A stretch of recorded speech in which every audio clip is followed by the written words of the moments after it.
Welcome everybody to the Hunting Party Champion presents the Spring Championship. That is a title that is a bit of a mouthful, but hey, you know what? We are here and we are ready to see what you have to show us. Now, joining me today is my friend, my co-host, Frudude. I don't know why I had to make it like it was specifically my friend. We are friends also, but that's.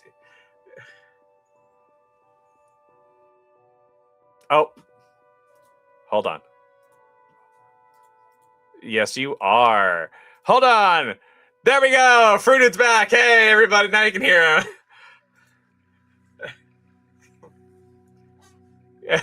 Now you can hear him. Now you can hear him. I swear. I promise. All right. But yes. Yeah. You know, it's you still can't? You still can't hear him. What? Oh, you know what happened? I know what happened. Hold on. I know what happened. You didn't give me the link. The linky. The sub-video link. And I forgot to ask for it. So I'm an idiot. Okay, hold on. That's on me. Hold on. Let me make sure. Before I say yes. All right, speak. Oh God, you're echoing. Hold up.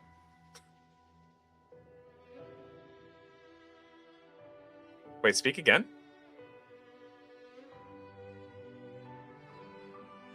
I don't like that.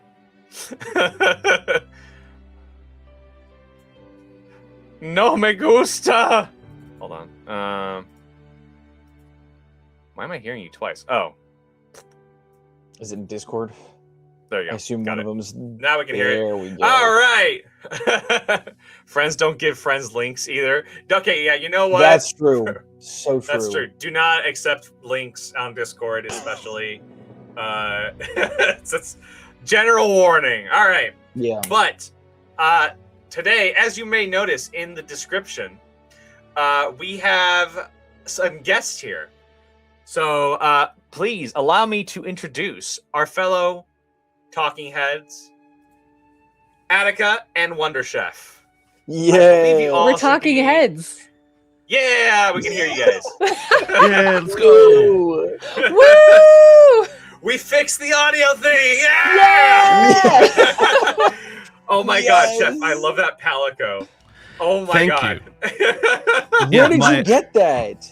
I was in Japan not that long ago, and B Cub is one of my favorite artists of all time, and they did a series of Monster Hunter stuff, so I went and I had to grab them. It was like one of my three things on my list when I was there. So I'm just hoping they're not going to fall off the microphone, and I will hope. But I've actually got a bunch of these. I got the Rathalos. I've got a few, but Oh I my love God. these things. It's fair. Dude, I got this is while we're yapping.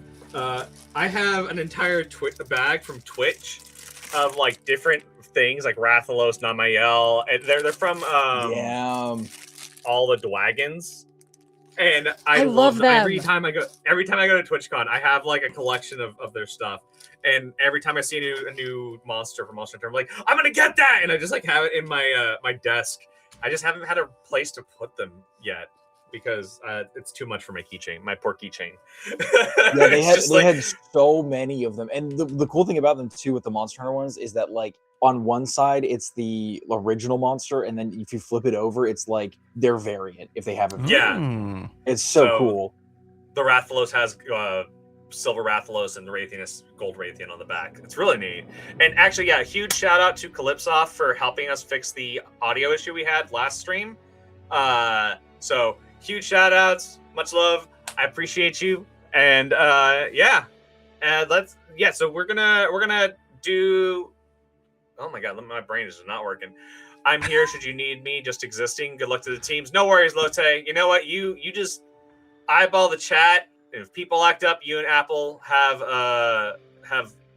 axe hammer privileges. I don't know what weapon that is. You can bonk them. Ban jail. Just ban. Jail time. Exactly. But other than that, we got 3 teams today. So let me go ahead and read off our teams and who will be doing what they do. So we have Cotier Corporation, which is represented by Kosier Wolf and Shark Boy 1601. And we're going to be watching them first. It's going to be me and Frudude just doing that one solo, followed by a returning team, Mistakenly Slow. And that one, we're going to be joined by Attica. So then we can watch Frankie Turtle and Mistake go through the trials and see if they can come up ahead of our prior champions, V-City Dragons, who Wonder Chef will be joining us for.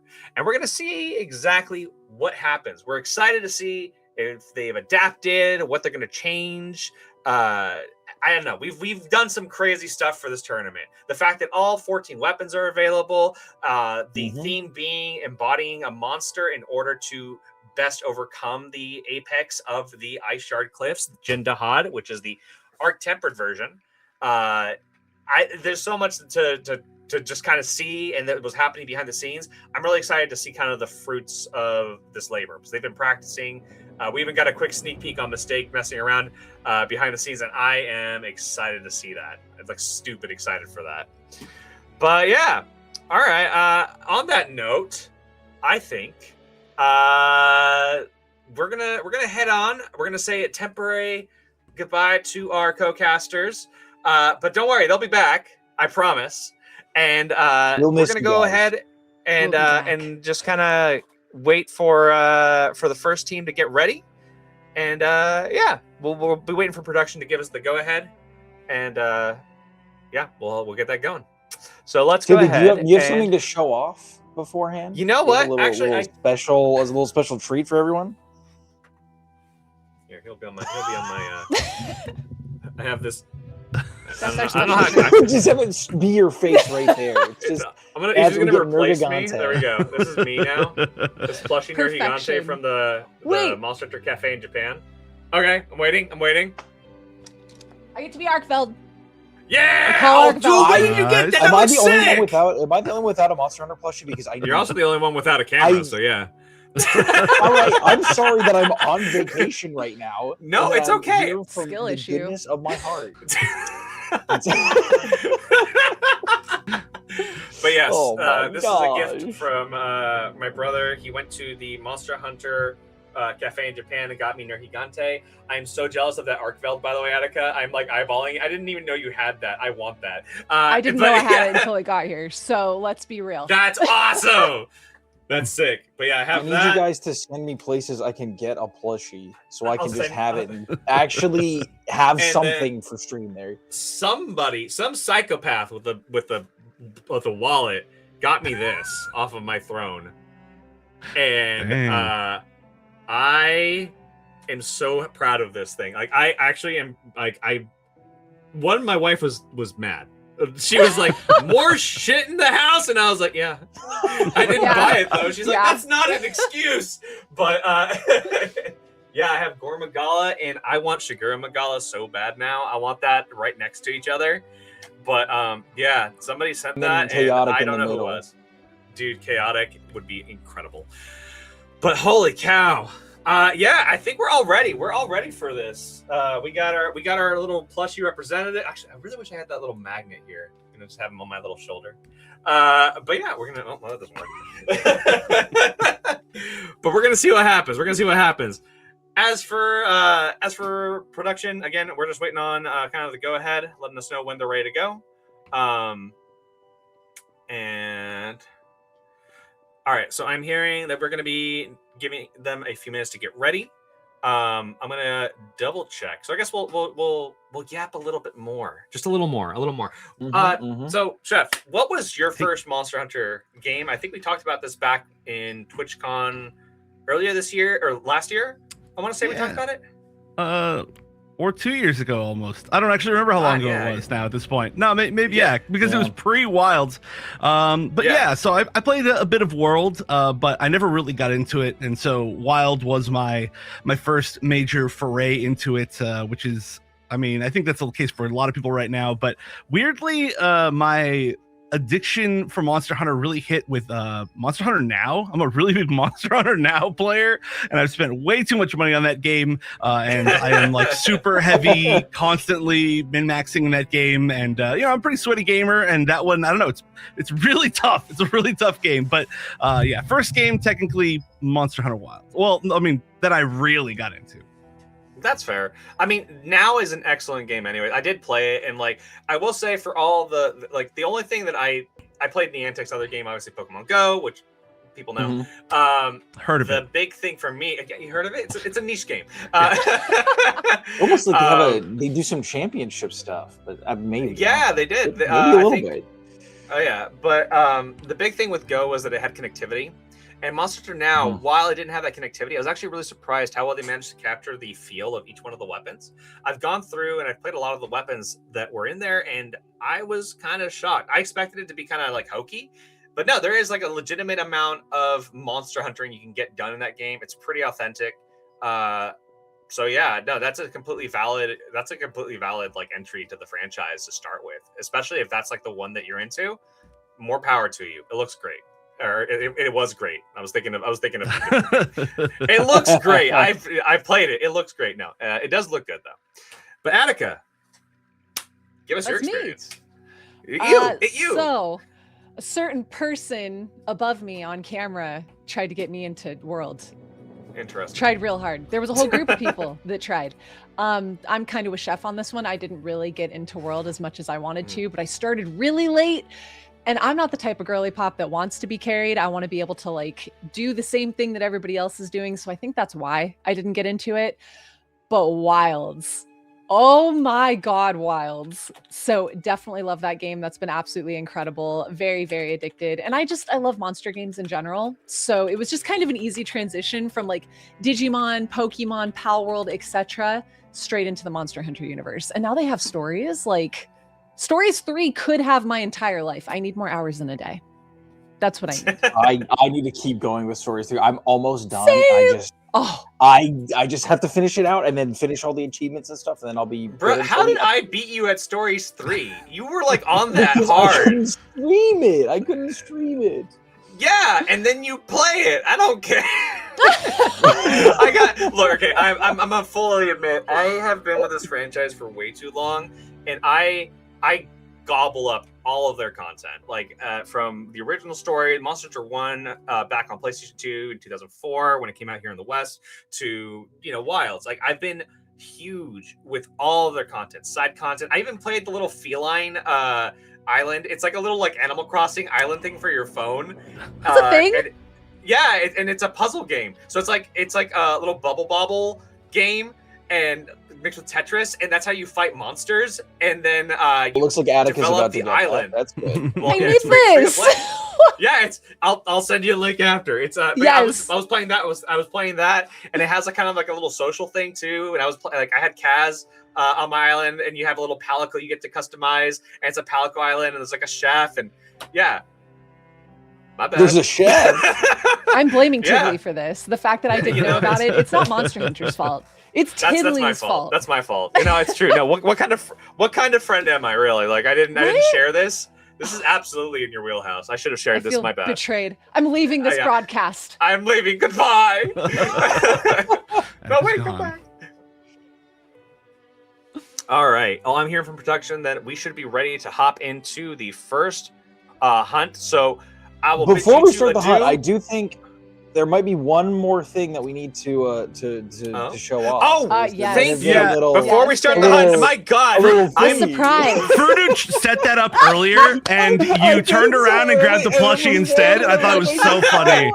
Dude, I was like, I'll show off plushies. Let's go. That's a weird ass, but yeah, let's do it. All right. So for the winner of this champion, guess what? You win.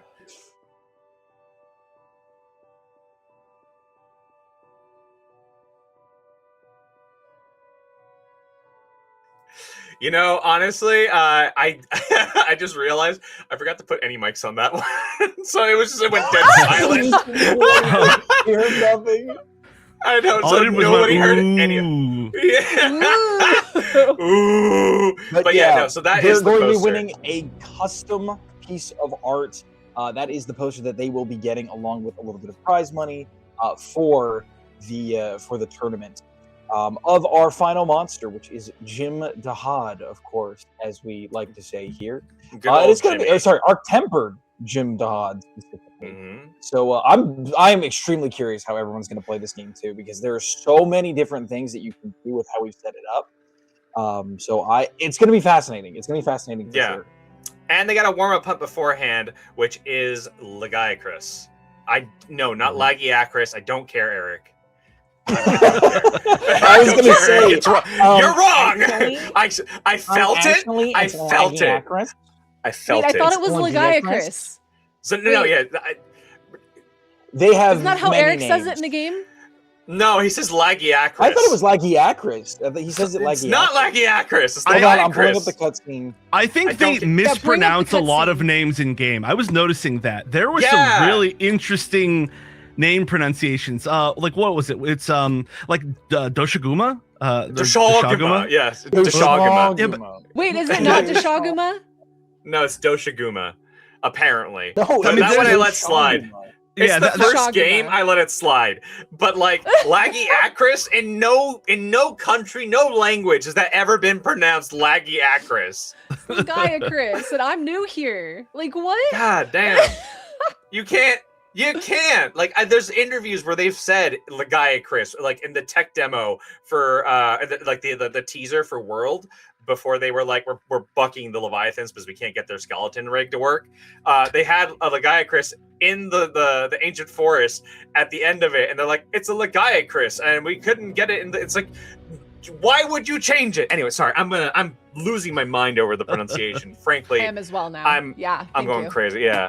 All right. I'm gonna reach out. Sorry, production. I know that you gave us the go ahead. Are they starting? Have they started already? Can we go in?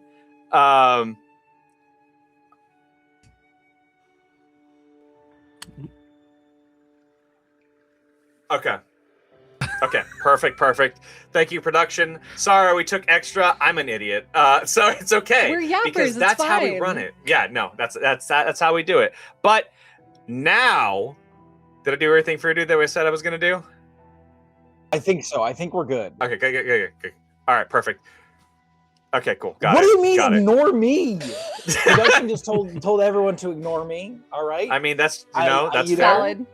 Valid. Oh my gosh, it's not valid. All right, cool. We are going to swap over. Thank you so much, Chef. Attica, we'll see you soon. Fruity, let's hop into the hunt. Soon. And that's not the hunt, but Not the this coffee. is. Oh, Bam! We are starting up. We go. have the Lagiacrus here. It's pronounced Lagiacrus. Hopefully y'all can hear that audio. We fixed that audio problem. We're starting off strong with Otier Wolf and Mark Boyd 1601 from the Team Otier Corporation. We have Dark Boy on the bottom. Otier Wolf on the top. Ford in field. Ford has a better company. A good power class there. And we have on the bottom, we have oh my god, my brain is not working. But Dark Boy on the land. I get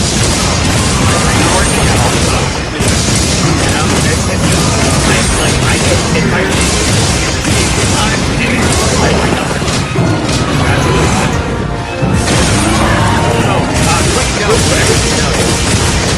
Yeah, I think it's smart to because Cypress has a lot of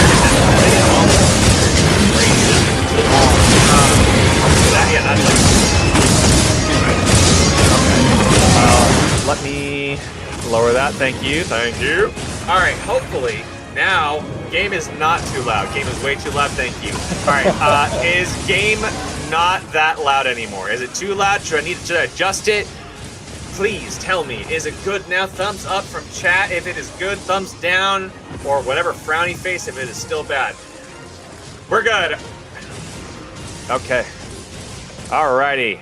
A tiny lower, just a shred. You got it. Perfect. We are hopefully within range now. But thank you so much for that heads up, everybody. Sorry, we went in and we're like, we got sound, and I forgot to do sound check. So you know what? That's how it goes sometimes here. Well, but we are definitely seeing them just absolutely piling into this thing.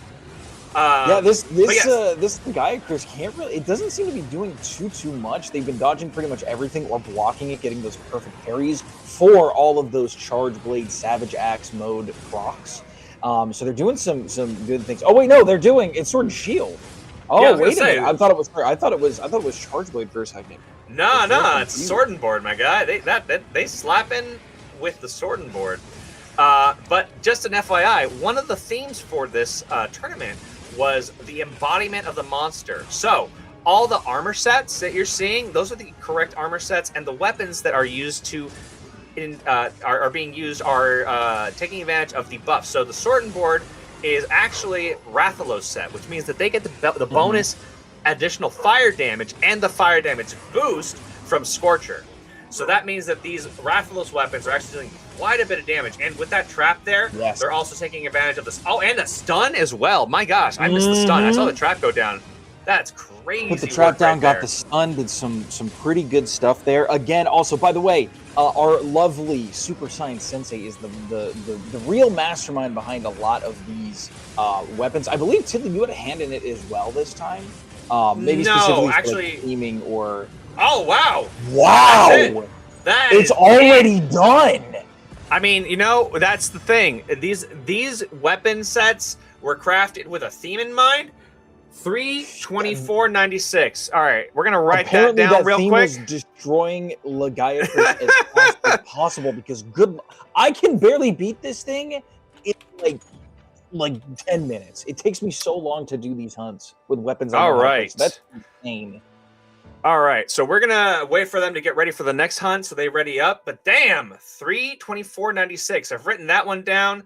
Cotier Corporation coming in strong with that first hunt, and extremely impressive. God dang! But yeah, what I was saying was so we had the usual team of Super Science Sensei, who uses his stream to help with building the sets and testing and design, done also by the North American champions Pacifica and Sky, who we could not do any of this without all three of them. They have been instrumental in both tournaments, and frankly, they are incredibly talented. They know their stuff, and I think that they did an excellent job here. Because no matter what set you're going for, whatever weapon you're doing, I told them let's do all 14 weapons and do 7 sets. And they were like, all right, cool, whimsy. And then they came up with the idea of embodying the monster. And I was like, let's go, let's do it. And they came up with all 7 sets. I remember I think the day after, I think one of them messaged me and they're like, we have 2 sets. And I was like, damn, okay.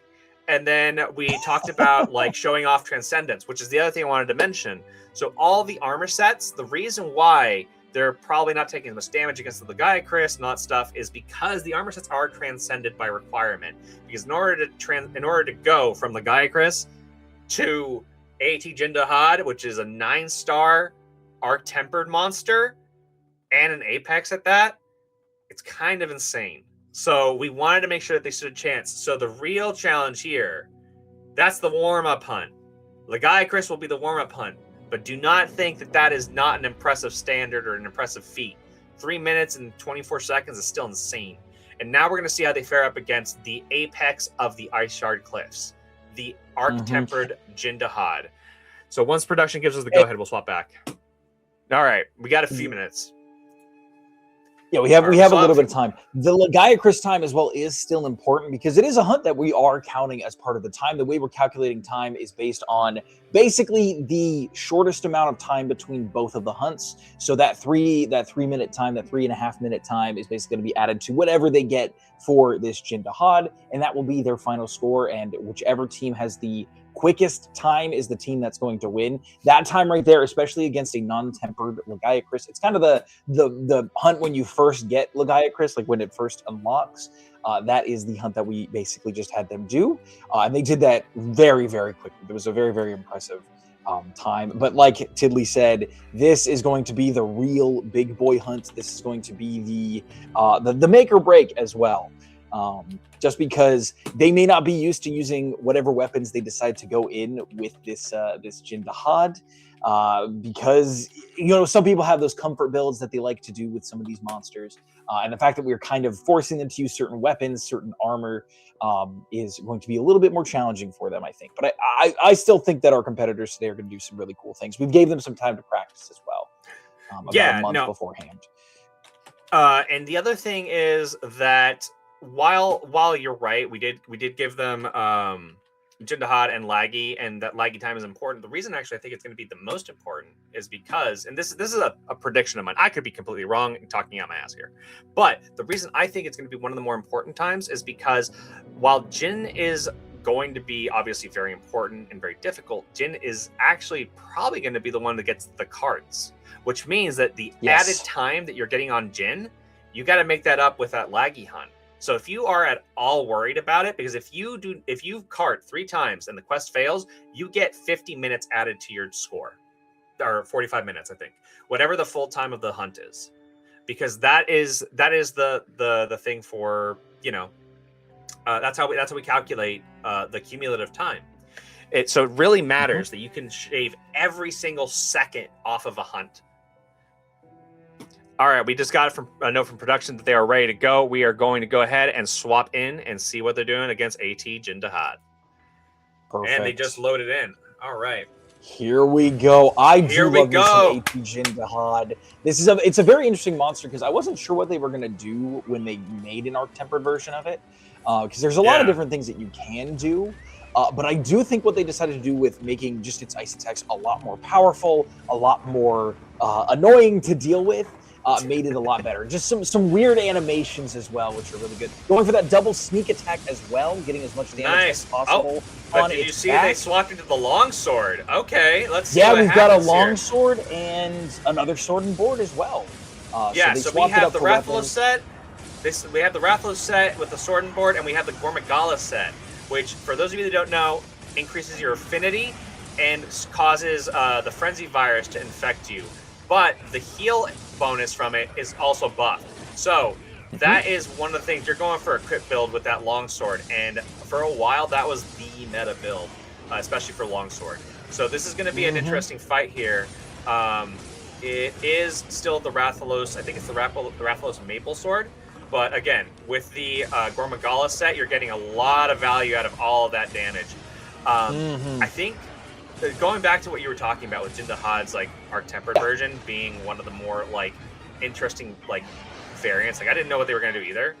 But nice roll through the breath there. But I was actually really kind of wondering myself, how are they going to change it? How are they going to make this monster feel different? Because it's a set piece monster, for lack of a better way of explaining it. Set piece monsters have scripted events, have scripted attacks, etc. So my question was, how are you going to differentiate this? Because with the other monsters, it's actually easier to nice ice slash through that. It's easier to my brain just died. I was so impressed by that eye slash. I was like, oh my god, the eye slash.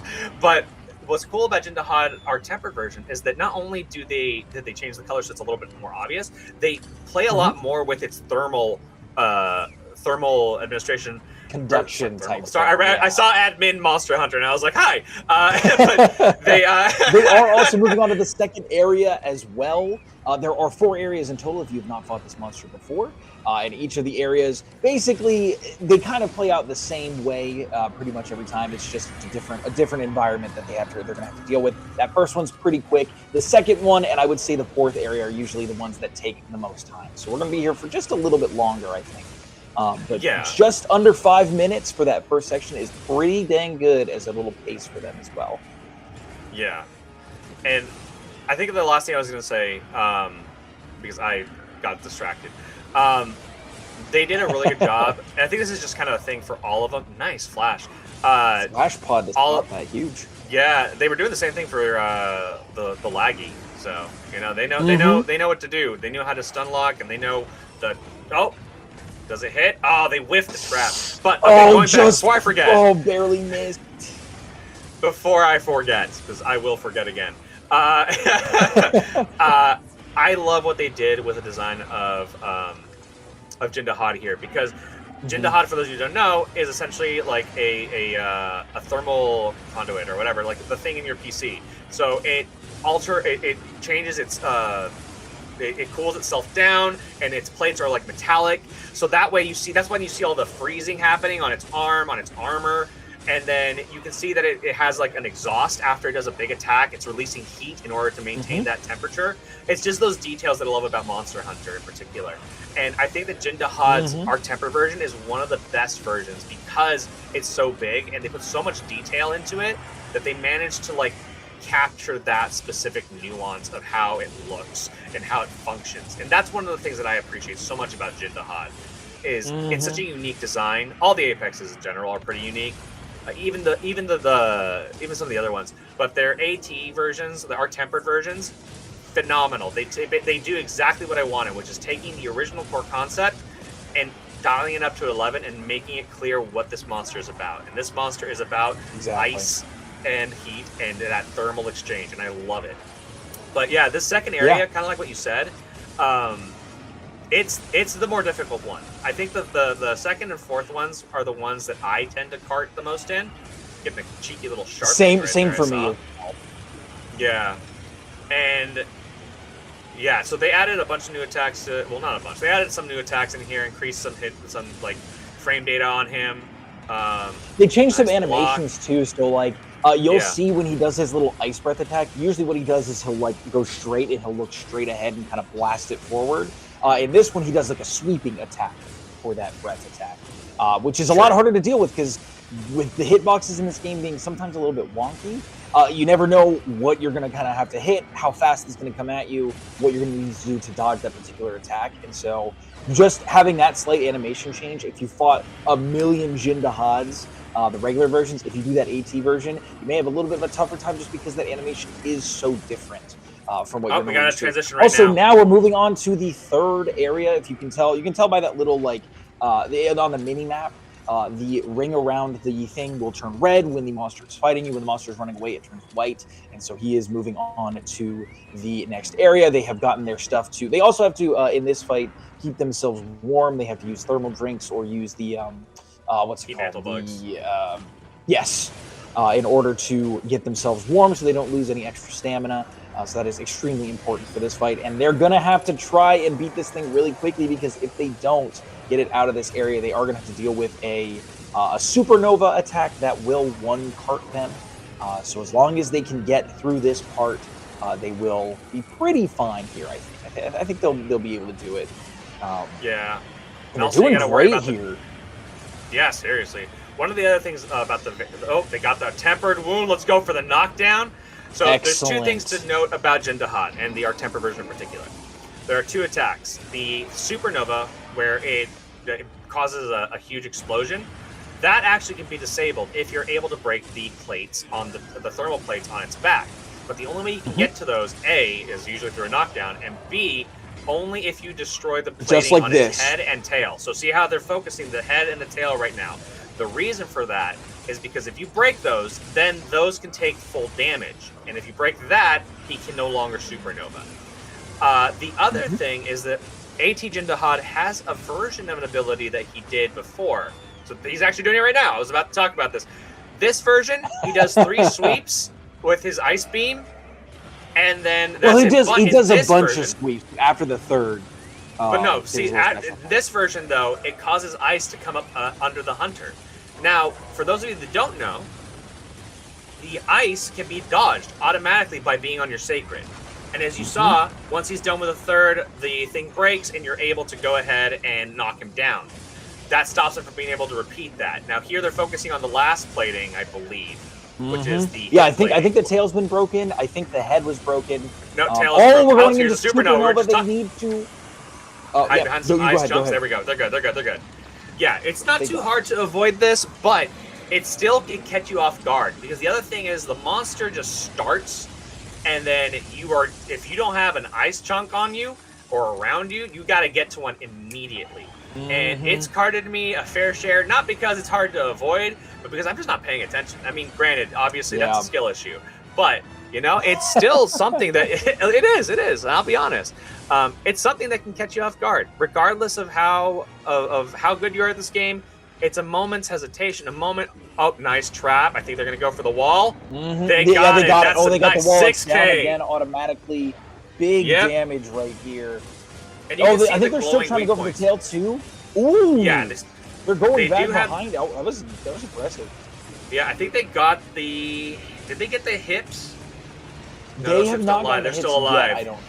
They are still no. The tail would be the other there. I don't know if they have to fully cut off the tail or no, you have to just break after the tail. Amount of time. Just break the tail. Yeah, so they just broke the hip.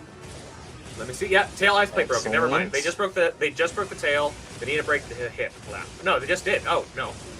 Sorry, everybody. We're giving you false information. Y'all can see visually that the hip is still there. Those hips do not lie, and they still have to break them. Once they break them, though, they can start breaking the back thermal plates, and that will allow them to stop the supernova from going off, which is super important. This is a new move also from Art Tempered Jindahad. It looks a lot like a supernova. They stopped it with a flash pod, though. Yeah, no, that's a good call. The other thing also when hunting, you got to remember monsters build up tolerances to everything. Flashes, traps, poison, status effects, ailments. So what will happen is every time you use it, there's a little meter essentially that builds up slowly, more and more and more, until either it is practically useless or it just takes too long to build up. So in flash pods, the rule of thumb is 3 flashes in order to keep it, in order for it to be effective. After the 3rd flash, it just no longer works. So you gotta decide when to do it. And they got the transition to the 4th area already. They're doing great. Incoming. They are making some great time. We are just about, it looks like to me 11-ish, maybe 10 minutes into the hunt, maybe 12. So pretty solid time. So right now they're sitting at about 15 minutes. If they go about the pace that they are now, I would say that they're probably going to reach maybe 15, maybe like 16 or 17. Nice. They got a sneak attack. They utilize that Ghillie Mantle. Because normally if you get into this area, you will be automatically causing Jindahad to attack you. But they decided to go for that sneak attack by getting Ghillie Mantles on, which is, I rarely see that. I never see people use the Ghillie Mantle. But that is a valid strategy, especially if something like sneak attack is on your skill set, which makes your attacks stronger if you get a sneak attack for a little bit. And then also, it's always interesting for me to see what they decide to do with riding monsters, because some people like to just have the ride, get them knocked down, and do that. Some people will immediately jump off the monster as well, just because it does slow down your damage output. Because if one of the hunters is riding the monster, the other hunters that are not riding the monster do about half the amount of damage that they normally would when hitting the monster. So it's always interesting to see if they're going to go and try to get that wound to be broken and knock them down so they can get a free couple of hits, or if they decide to jump off immediately and let it go. They decided in this case to get that knockdown because it's pretty important, just to keep that thing down, get some free damage. All right, here comes the pillar. Knocking it off the pillar. Huge. Let's see if they can break that. If they can break that back part. Oh, there we go. Now right there, just done with that. Now they're working on that back plate, and they're trying to get that supernova to not occur, and those ice attacks to do so much less damage. Nice, and they got a tempered wound. That's a free knockdown right there if they get it. Let's see if this they manage to get is. He is having a tough time moving around. Yeah, they've managed to keep him pretty locked down. I wonder if they've seen the tempered wound. It looks like they did. Okay, we got it. Now they're just focusing there we go. on Free knockdown. That back is right there too. Which is nice. Again, if they are able to break that, no supernova, which is super important. But I mean, at the end of the day, it's about slaying the monster, not breaking the monster. There we go. We got the break. There's the plate broken. Woo! All right, so no supernova they got to worry about. That is huge. The supernova is really annoying sometimes. It can slow down your time. So that means that they can just go ham on this monster. They're going for a shock trap. All right, sweet. That is the 2nd shock trap I think they've done. So every time you use it, like I said, it's a little less effective. Because they did one earlier in the 2nd area as well, I believe. Or maybe it was the 1st. I've lost count. But nevertheless, I think so. I know that's not their first. Oh, and there's another knockdown. They can also trip up the monsters like that. I cannot believe that. I rarely see this kind of thing happen. This Jindahad has not moved since it went up on that pillar because they have just kept knocking it down. They have just kept trapping it. They've done everything they can to make it not move. And that is the name of the game if you are doing a speedrun hunt, because if you can keep the monster in place to deal out all of that damage, it is so much better than if it's going to run around and do some attacks and whatnot. So they are just keeping this thing down on the ground. It looks like it is going to be just about killed. They do have that skull, and that tail is broken. Nice. They got the tail. All right. Doesn't get you any extra points in the competition, but it gives you extra points as a longsword user. So you know what? That's all that matters. We're seeing them. God. All right, we're seeing this poor thing just staggering to try and survive, which is hilarious to me. Cannot move. Because this thing runs, they're dropping ice on it, bro. They're throwing everything and the kitchen sink, man. They're just not letting him do his thing. Jindahad just wants to play the game, man. Just let him play. No, he's not allowed. He's not allowed. He is and not what allowed. is the time on that? 15 minutes is impressive. Wow. Holy cow. That's crazy.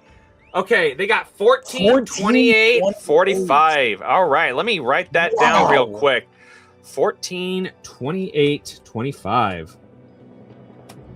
That was 45. That was a very interesting hunt. Yep. All right. Sweet. Well, then let's swap back because that was an insane hunt. Kudos to Codier Corporation. You guys did a phenomenal job. Yeah. Holy cow. Man, that was crazy. Excellent that was way to start this. Yeah.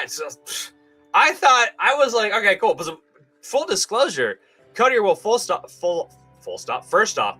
Thank you for the follow. Second off, you came in kind of last minute to me, and I was like, all right, cool, let's see what they got. You did not leave a bad impression. You, Shark Boy, you guys killed it. That was insane. That was, what a way to start. What a way to start. Good job, everybody. Great run. That was nuts. Codier popped in my stream and was asking about the tournament. And they were just kind of talking about it, and then they helped me fight. They helped me fight an Arkfeld, an AT Arkfeld, which I am notoriously bad at dealing with. And Codier and I believe Shark was there too. Actually, they both helped me demolish that thing. Well played. I kind of knew they were going to be pretty good. I was expecting some light bowgun action here. I was not expecting the double melee weapons, because usually I feel like sometimes having a ranged weapon and just some kind of melee weapon is usually kind of the way to do it. But besides this team, I actually don't know if any of them are going to decide to use any kind of range. Yeah, no, I honestly, like, I'm going to be real with you. I was kind of shocked by how efficient that was, both the Lagiacrus and the Jindahad, and I am impressed, completely impressed. And I 100%. think one thing to note is that while the weapon choices may be odd for some people, because maybe you don't think of Lance as your go-to against Lagiacrus, or maybe you think, oh well, longsword versus Jin isn't as efficient. The thing is, you also have to remember what armors they're paired with, because while the armor is embodying the monster, we also had to make sure that the armors are compatible with weapons. So while we have all 14 weapons available, they are locked to different armor sets, which is very important. But yeah, damn, that was crazy. That was very, very good. Yeah. All right. Give us 1 second, everybody. We will be right back. We're going to do a little bit of a swap around behind the scenes, make sure everything's going well. But goddamn, again, round of applause for Codier Corporation, Codier Wolf, and also Shark Boy, because you guys started this tournament off strong. Thank you so much. We'll be right back. Give us a minute. And yeah, holy cow. I can't wait to see the rest. Cool. Stick around, everybody. Cool. Oh. We'll be right back.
Welcome back, everybody. Thank you for that. I just needed to get some orange juice. We have Attica here with us today. Attica, are you excited? Did you like that first match, that first game? That was insane. Like, I could never do that. I could never do anything like that. So watching that, my jaw was just on the floor the entire time. Like, well done. Oh my gosh. Yeah. That was a gift. No, for real. That was actually insane. I was blown away. True, dude? Thoughts?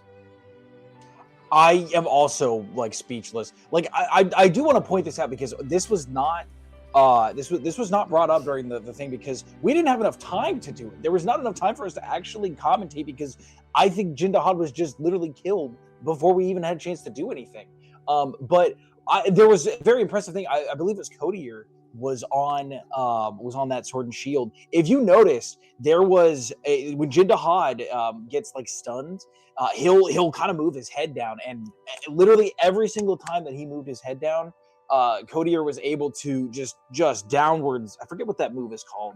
On Yeah, Sword and the Shield, little just stab downward down. thrust through it, and just his sword was there the whole time that Jindahan was down. So much damage. I love seeing the strategies that people come up with for this, and that was an incredible strategy. And I believe it's something that I never would have expected, but I'm very curious to see what the Mistakenly Slows team is going to try to come for the strategy, because I have some ideas. On what they're going to do. Well, I've seen so Attica, you saw them last time. Yeah, like they came in like we were blown away last time when they played, because we didn't expect the level of like just insane planning they had. And it was against the double of Jericon. And unfortunately, that damn ledge came in and ruined their run. It was like It's always the ledge. It is. It's always the ledge. It really is. It's That the is ledge the or the biggest hill. enemy in Monster Hunter is the ledge. Dude, it's the hill Or or the the ledge. hill. It's always, yeah. It's like Yep. the monster's like, I want to fight you, but first over here. Because Yeah. my attacks have no, like, I don't care about like terrain height. And I'm just like, but I do. Right, I gotta climb up and climb down, and there's all this lag time, and then I'm getting knocked across the map, and ledges are our biggest stop. They're the worst. It's monster honestly, in the entire it's game. inconvenient. It really Yeah. is. It's the worst monster. But yeah, so I saw that, and ledge just ruins my Bloodwind and yeah, no, exactly. Like ledges suck. But I will give them credit where credit's due. They blew me away, because I remember Mistake was holding down the fort with the echo bubbles on Hunting Horn. And speaking of Mistake, there you are in chat. But we saw Frankie with the dual blades, and they were just like in the middle of the two, just going Right crazy, in between dealing the all two. sorts of damage. It was so cool. That was so hype. That was Yeah, such and a they- cool moment just to see, because like they utilized, it was such a big disadvantage, but they used that disadvantage and on the fly were able to create a ton of damage from it, which was so very, very cool to see. The marks of good hunters.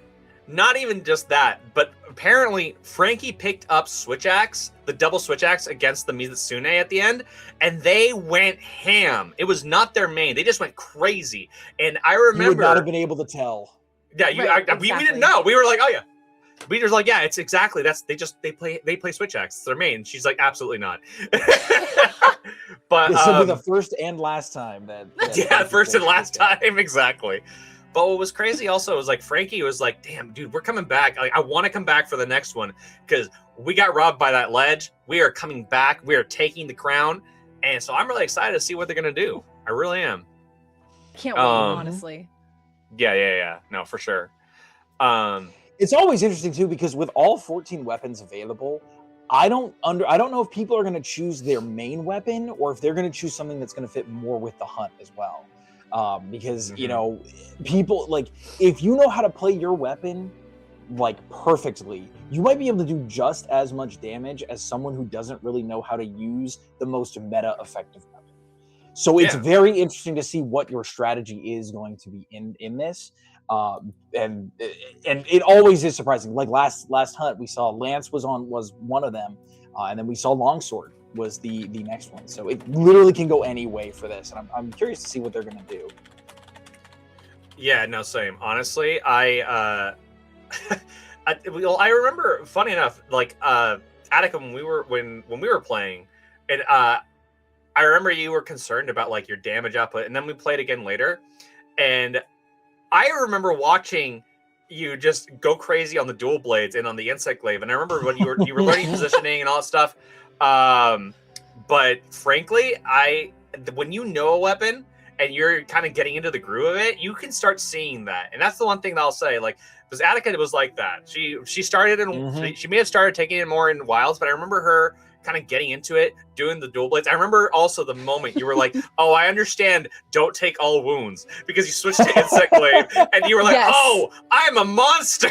Literally, like going from dual blades to insect glaive in wild specifically, I was like, oh my god, if anybody's ever used insect glaive and I've been dual blading, I've been eating every single wound, thinking this is my job. And the glaive user is just like, this is why I hate dual blades. Silently seething. They Yeah. are silently so angry. And production can 1000%. confirm that as well. Yeah, 'cause Apple's production, confirming, is an insect blade main, and they have Yes. confirmed that this is indeed true. I This felt is true. so bad. I felt so bad. And then I had to retrain my whole community. I'm like, I see all you dual blades users. Don't be taking all these wounds when I'm using the bug. Yep. Okay? Yeah, Like, leave me one. Just one. That's all I need. yeah. Just one. Yeah. Yeah, and it's like it's one of those things though that I love about learning Monster Hunter at any level. Because you start off and you're like, solo hunters will always learn, okay, take advantage of every opportunity I get. And then when you start having to think about positioning, you start thinking about like, okay, like there's other people with me, the game completely changes. And then when you get to another level, which is the level that we're seeing here, where you have to start coordinating, you start pattern recognition, you start like your loadouts and all that stuff. Like, I guess there's another level in between, which is where you start with loadouts. But like, that's when you start seeing how delicately balanced a lot of this is. Like Monster Hunter, people can talk about like the difficulty, can talk about all sorts of things, but it is balanced like a fighting game. The Yes. iframes, Yes. the way that your animations are locking you in to the recovery frames, all that stuff is done on purpose in order for you to think about where you are, what you're doing, and how you are affecting either people around you or the monster. And that is something that I've appreciated about Monster Hunter since the very beginning. I thought it's always been very clever. And yeah, it doesn't matter where you start. That's always been a thing. And it's fun to see people learning. It really is. Like, it's a pleasure. So I think that that's going to be one of the best parts about now with Wilds like expansion being released and all the people that jumped on Wilds. I'm hoping that more people continue on this franchise because it's a really fun experience to learn Monster Hunter and continue forward with Monster Hunter. I'm hearing from production really quick. Hold on one sec. If they are ready, let us know. But otherwise, I think we're okay to move forward. So we're going to see what's going on with that. But yeah, either way. So while we're waiting for them to get back to us, yeah, chat. What was your first Monster Hunter experience? I'm curious if anyone in chat has been playing a long time. I saw somebody playing Generations earlier. They're doing a grind on Generations. Yeah, like I met somebody at TwitchCon who their first Monster Hunter game was Tri, and I actually met one of the developers who started in Monster Hunter at Capcom, and he worked I on can't Tri. believe you did that. I can't believe that happened. You were just like, I'm gonna get coffee because we're up at like 7 a.m. to get get our spot for the Monster Hunter Championships, and then you're like, oh yeah, no, I just met one of the guys who worked at Capcom and worked on like Monster Hunter. Okay, No, Tri, sure. yeah, Monster Hunter Tri It's was so a huge tiddly. one too. Yeah, This It literally is is. what happens. admin Monster Hunter getting It's my just what ass whipped from happened. Kutku and Monster Hunter 1. I'm with you. First gen, man. I remember, so it's funny, for people who don't know, Yen Kutku originally was the first wyvern, like big wyvern you fought. And it was so funny because it's this doofy looking bird. And apparently in the Chinese translation, its name literally is Odd Bird. Wait, I love that. Yeah, right? And so I'm like, oh, this is great. I love this. But it has, if you fight it enough times, you actually get the title teacher from it, which I think is a nice homage to what it was. Yen Kutku in Monster Hunter 1 was your introduction to the first idea of fighting bigger monsters. Because up until then, you'd been fighting like, Velocidrome raptors, basically. Velocidrome. Yeah. So you end up fighting a lot of chuff monsters, and it's like, okay, these are hard, but it's not like, it's not like fighting a dragon. And then you're like, what the hell is this bird? And the bird just runs at you and is like, and fireballs everywhere, flies around. Oh, dude, it is the most shameful death in your entire existence. But God, when you beat it, you're so proud. And then they hand you Gypsaros, and you're like, why are they all dumb birds? And then they hand you actual monsters. And I'm like, all right. But it's because it's teaching. I've heard, I have not played Monster Hunter 1, but I have heard the horror stories about the people who like just started on Monster Hunter 1 and they got to Yankuku and they were just like, this monster was horrible.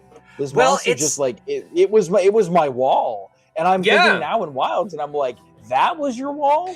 That bird? Well, and imagine. Yeah, go ahead. Go ahead. No, go ahead. No, I was just going to say, you go. Okay, I was just gonna say, like, imagine running into that instead of Deshaguma, though. Like, you're like, okay, whatever, and then this thing just starts running around. And yeah, don't underestimate old Gen Kufru, dude. Look, I grew up with this stuff, and yeah, the bird wyverns are always ballistically fast. And actually, as a counterpoint, think about in Rise when you have what's it, Akatsume or whatever, like. The first time you fight at Akatsume, and if you start, how was your first fight with Akatsume? Because I remember you were Fruit when he first started. He started in a ride. Acnosome, thank you. Yes. I was about to say, as like, chat, production, and Fruit just corrected me. Acnosome. Actually, Tiddly.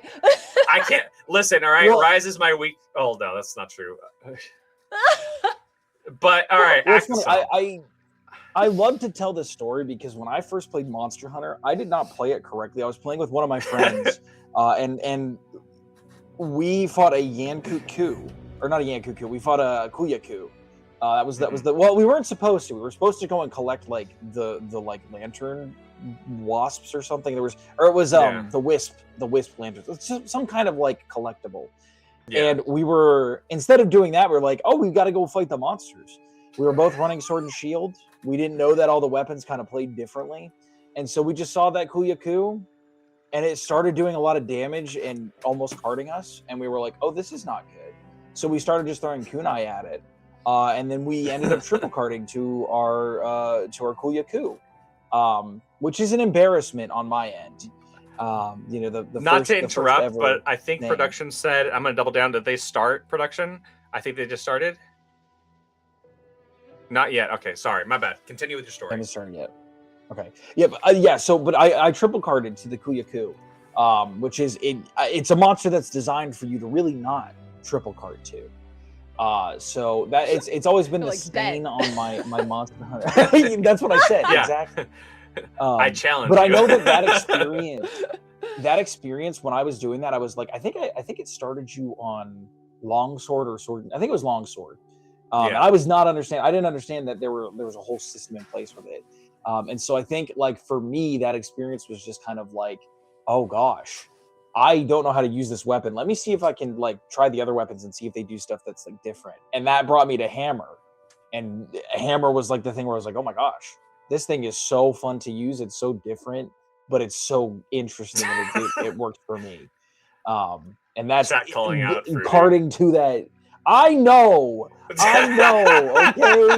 Zinogre as well. Every encounter since then is also a triple card, all right?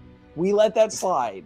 Zinogre is, everybody has one monster that they just can't fight. And mine is just, it happens to be the Electric Wolf, okay? Let me card in peace. Okay, I'm hearing from production that we are ready to go. We're going to switch over just to see, and yeah. Looks like they have started. They are in. I'm so excited. Oh, okay. Oh no! Yeah, it looks like we'll be. Yeah, it is a little bit of a ways into the hunt. Unfortunately, okay. We're already dropping things on him. All right. There we go. Thank you. Perfect. All right. Like dang, yeah, they are 3 minutes in.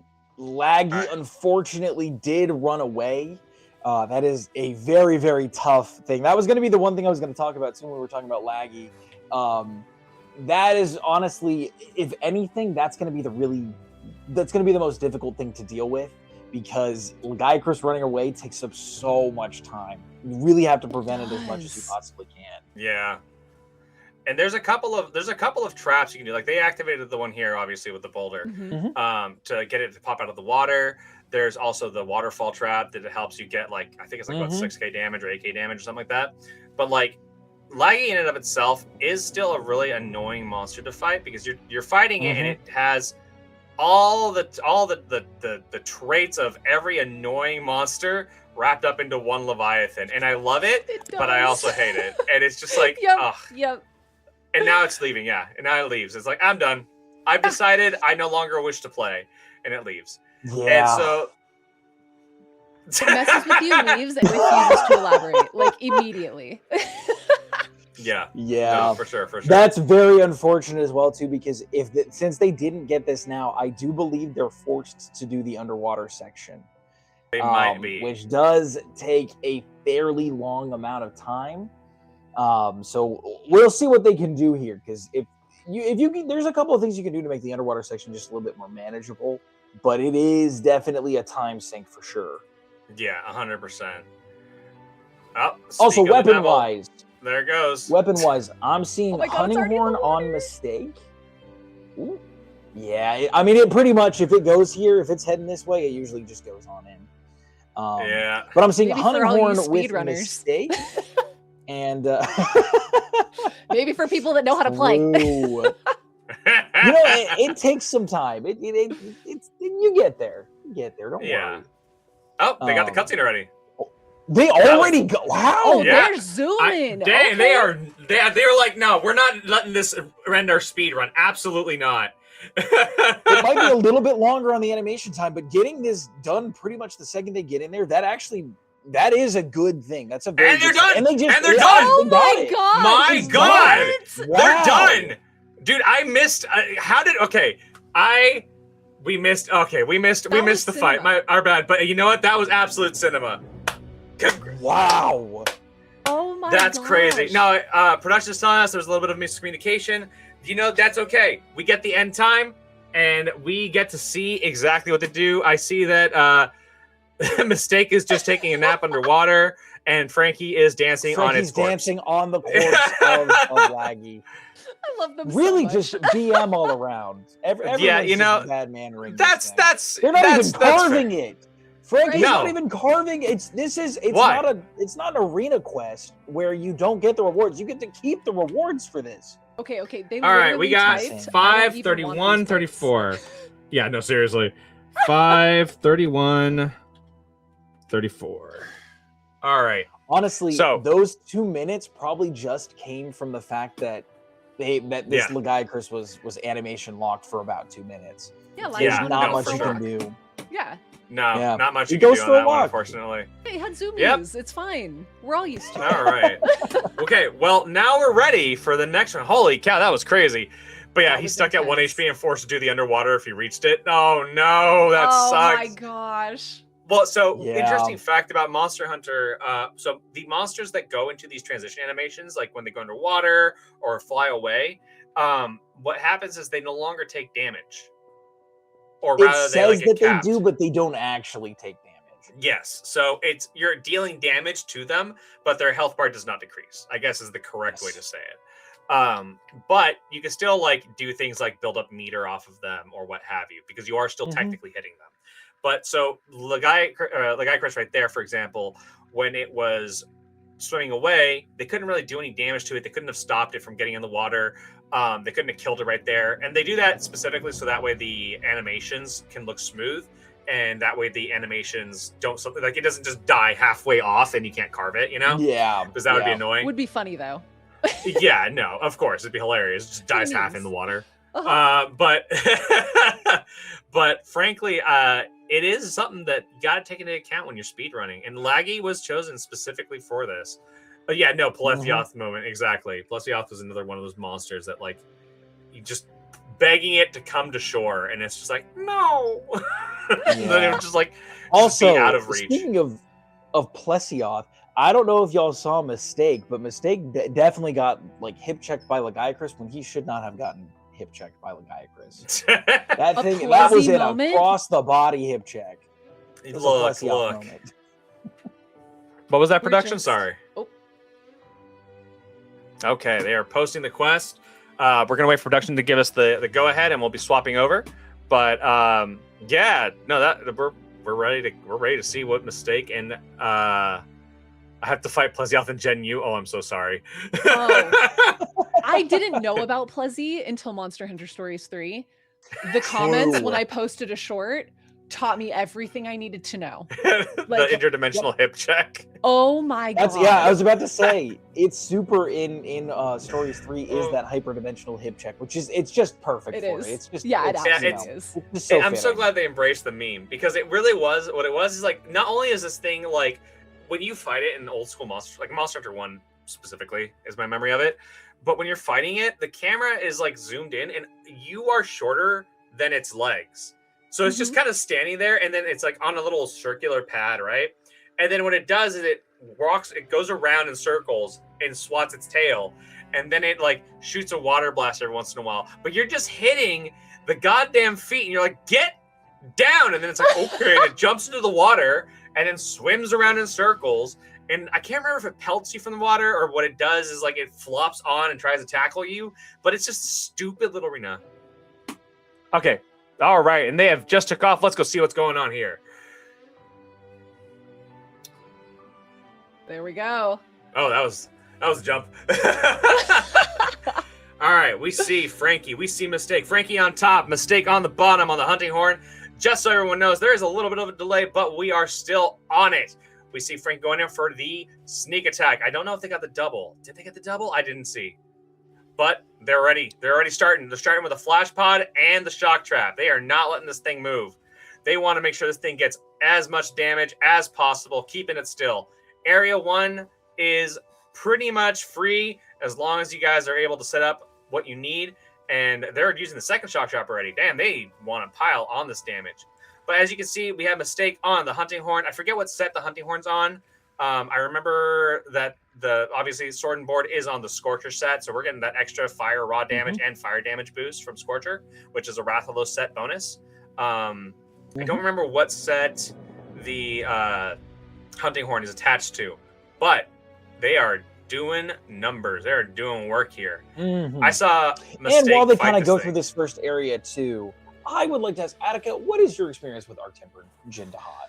Have you had a chance to fight Arc-Tempered Jin Dahad yet? I can barely do Jin Dahad. That thing CCs me to death. So watching them CC lock this monster is my favorite thing ever. I'm like, oh, I never get to move when I see you, so now you don't get to move. Like I'm literally Exactly. thriving right now. I'm Exactly. feasting. Keep this Oh, man. monster on the ground, not moving. Right. Oh, he we got our seems first Oh, we got card. cards! Oh no. It's okay. It's okay. Unfortunate. At least they are in the first area, so it's not a huge deal. We can keep Also, getting in they have pretty quick. There's just a little bit of they got their damage insurance. They have food insurance from the Kunafa meal. Yes. So that's a free card for lack of a better way of explaining it. So outside of time, they don't lose too much, thankfully. Mhm. But yeah, no, that is crazy work right there. Yeah, Jin Dahad's Arc Tempered form is an incredibly hyper aggressive version of Jin Dahad. And I think I don't Yes. remember, was that the one that we did, Attica? It was you, me, Frudude, and somebody, maybe Mork? Or what was, I can't remember what, No, I think it was what New Udra. AT. It was New Udra? Okay, It was yeah. New Udra. Yeah. Okay, it was New Udra. Okay, yeah. Because that was I a think- fun one, but yeah. Yeah, the last time I did this monster, I had thought that it was underwhelming previously, and I think it was when they had raised the difficulty on it a little bit, but it wasn't Arc Tempered yet. Oh, And yeah. I wasn't taking it Yeah, seriously. probably stars. Yeah, Yeah, it was a stars. 9-star version. That's what it was. Yeah, it was the 9-star, and I wasn't taking it seriously, and I carded like 2 times before I was like, I don't even know what I'm doing here. So watching them do this, It is moving on. Oh, We're moving oh. on to the next area. Okay. So still pretty similar timing to Codier Corporation, even though we did have a cart. A lot of that is probably going to be due to the hunting horn, which not only does buffs, but also does a lot of different attacks and does a lot of damage as well. That's true. Hunting Horn can make or break some hunts, and man, when it makes them, you feel it. And I think, okay, they're going for that second flash right there already. They're making sure that it cannot move. And that is something that I think is we're going to be seeing a lot of here. Not specifically the flash pods, because you only have a max of 3, so they've only got 1 more. But this blunt trauma that they are dealing to this poor Leviathan, Right. as they go through, they're aiming to separate, divide and conquer here. We got Mistake going for the head. We have, oh my God, Frankie going for the hips. If they get those breaks, again, like we said before, both of those little spots that need to be broken, they're both simultaneously doing it. I'm assuming that a lot of the reason that Mistake is up front is just because that blunt damage does a lot more damage to the head, as well as also can create a knockout, which is always super nice. And while Frankie can do that, Frankie can also deal with doing some slicing damage on the back, which is just a little bit better as well. So having that separation there is pretty good. Pretty good idea there. Mistake also getting pretty damaged. Also didn't take any of the stamina healing stuff for what is it? The heat bugs. I forget. Heat mantles. the heat bug mantles. Yeah. So he's losing some stamina as well, but they're still making some good time, doing some good damage here. No, for sure. And yeah, it's so actually, chat just recognized that what he's doing is he's doing bubbly dance, which means that this is the Mizusune armor, which is, I believe, increased evasion and also increased, probably increased affinity. A lot of them are also increased affinity. But yeah, that's some crazy work right there. I think that the hunting horn is definitely one of those weapons that if you know how to play it, you're usually set for a lot of the problem, or a lot of the time. Nice. They got the boulder on it. Let's go. Excellent. Knocked him down. They got the hit. Now, Codier Corporation did miss this particular I forget whatever the falling block. The elemental so trap. That extra fall is extremely good, especially with the amount of damage output that this team is able to put out. Man, yeah, those iframes from the Mizusune set are coming in clutch. I gotta say. What I'm sorry. What is the BM happening here? What is the BM happening here? I cannot believe this. What is this? Mistake out here having some tea. It's tea time. Oh no! And he absolutely punished for that move. Some may say that was a calculated mistake here. That was a calculated mistake. But by God, we love to see it. Incredible bad manners here. Not something I would expect to just pull out that chair from your pocket during this fight. But you know what? I can understand why someone like Mistake would do that. It makes a lot of sense. Elegantly done. Let's be real. Elegantly done.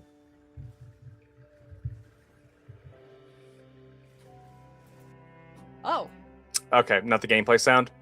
All right. Wait. Give me 1 sec, everybody. Wait, what happened? What happened? What happened? We're having we're gonna swap over really quick. Give me 1 second. It looks like there is a technical issue. I'm not entirely sure. Yeah. We're gonna see. Production's gonna try and find out what has happened here. Okay. Interesting. I did notice that. Yeah, tea time. I mean, look, we love some BM and Monster Hunter. We do. They were dancing on Laggy's corpse. Yeah, they were. And taking a nap. Like all in a day's work. It's nap time. Yeah, I'm good. Just wanted to take my little bath. Oh my gosh. That was absolutely incredible. But no, the tea time. When did we get that emote? I think it was tea time. That was Halloween. I missed. Okay. Yeah, I missed the whole Halloween event, which is diabolical because that's my favorite holiday.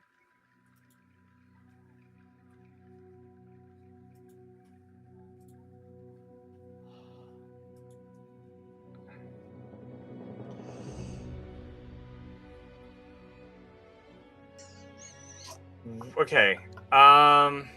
Give us 1 quick sec, chat. We will be right back. I have to go deal with a little thing. But give us a sec. Again, apologies. We'll be right back. We're gonna resolve this technical issue and be right back.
And bam.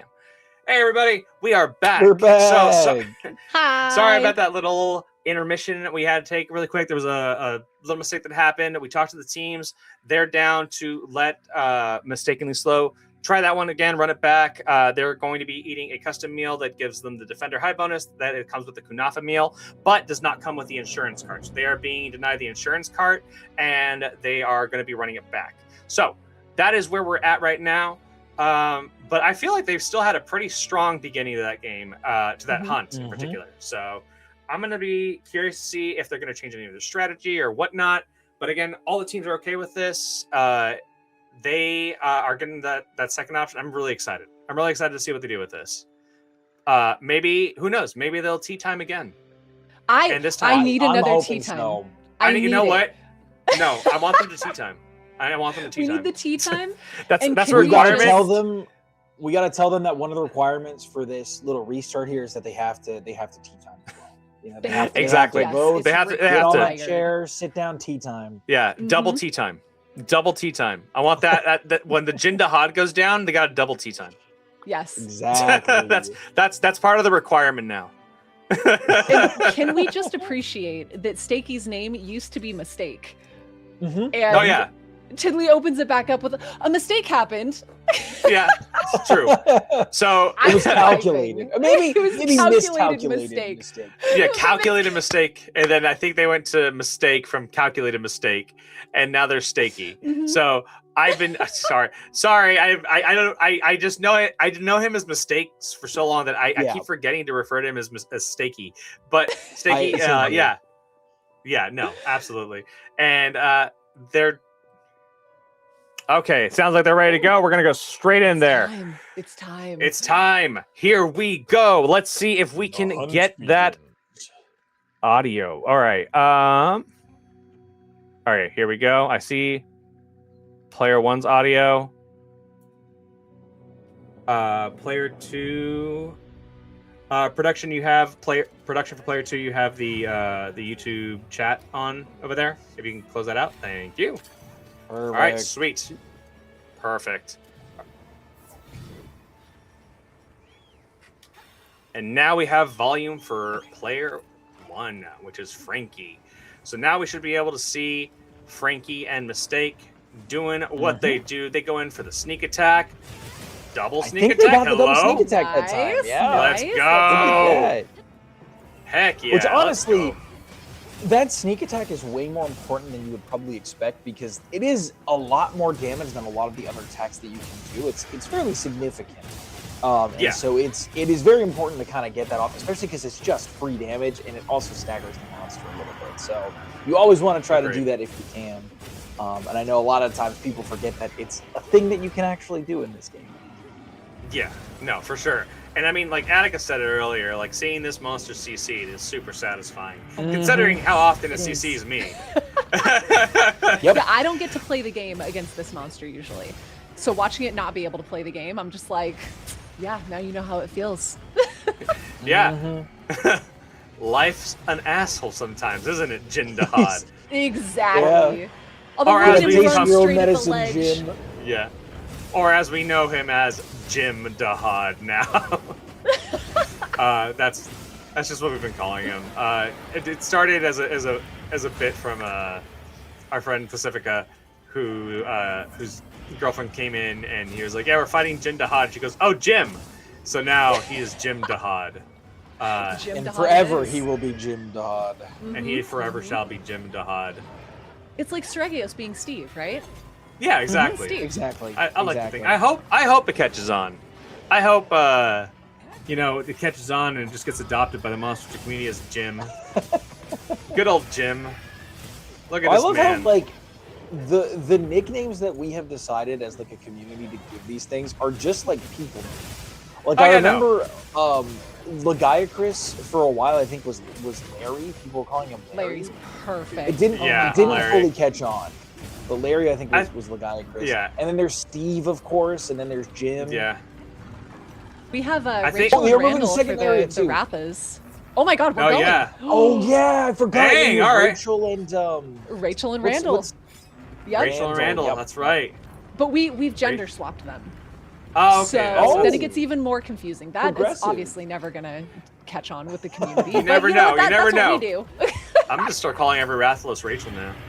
Do it. I mean, it feels, They you know, love it's a Karen type name, and it feels Exactly.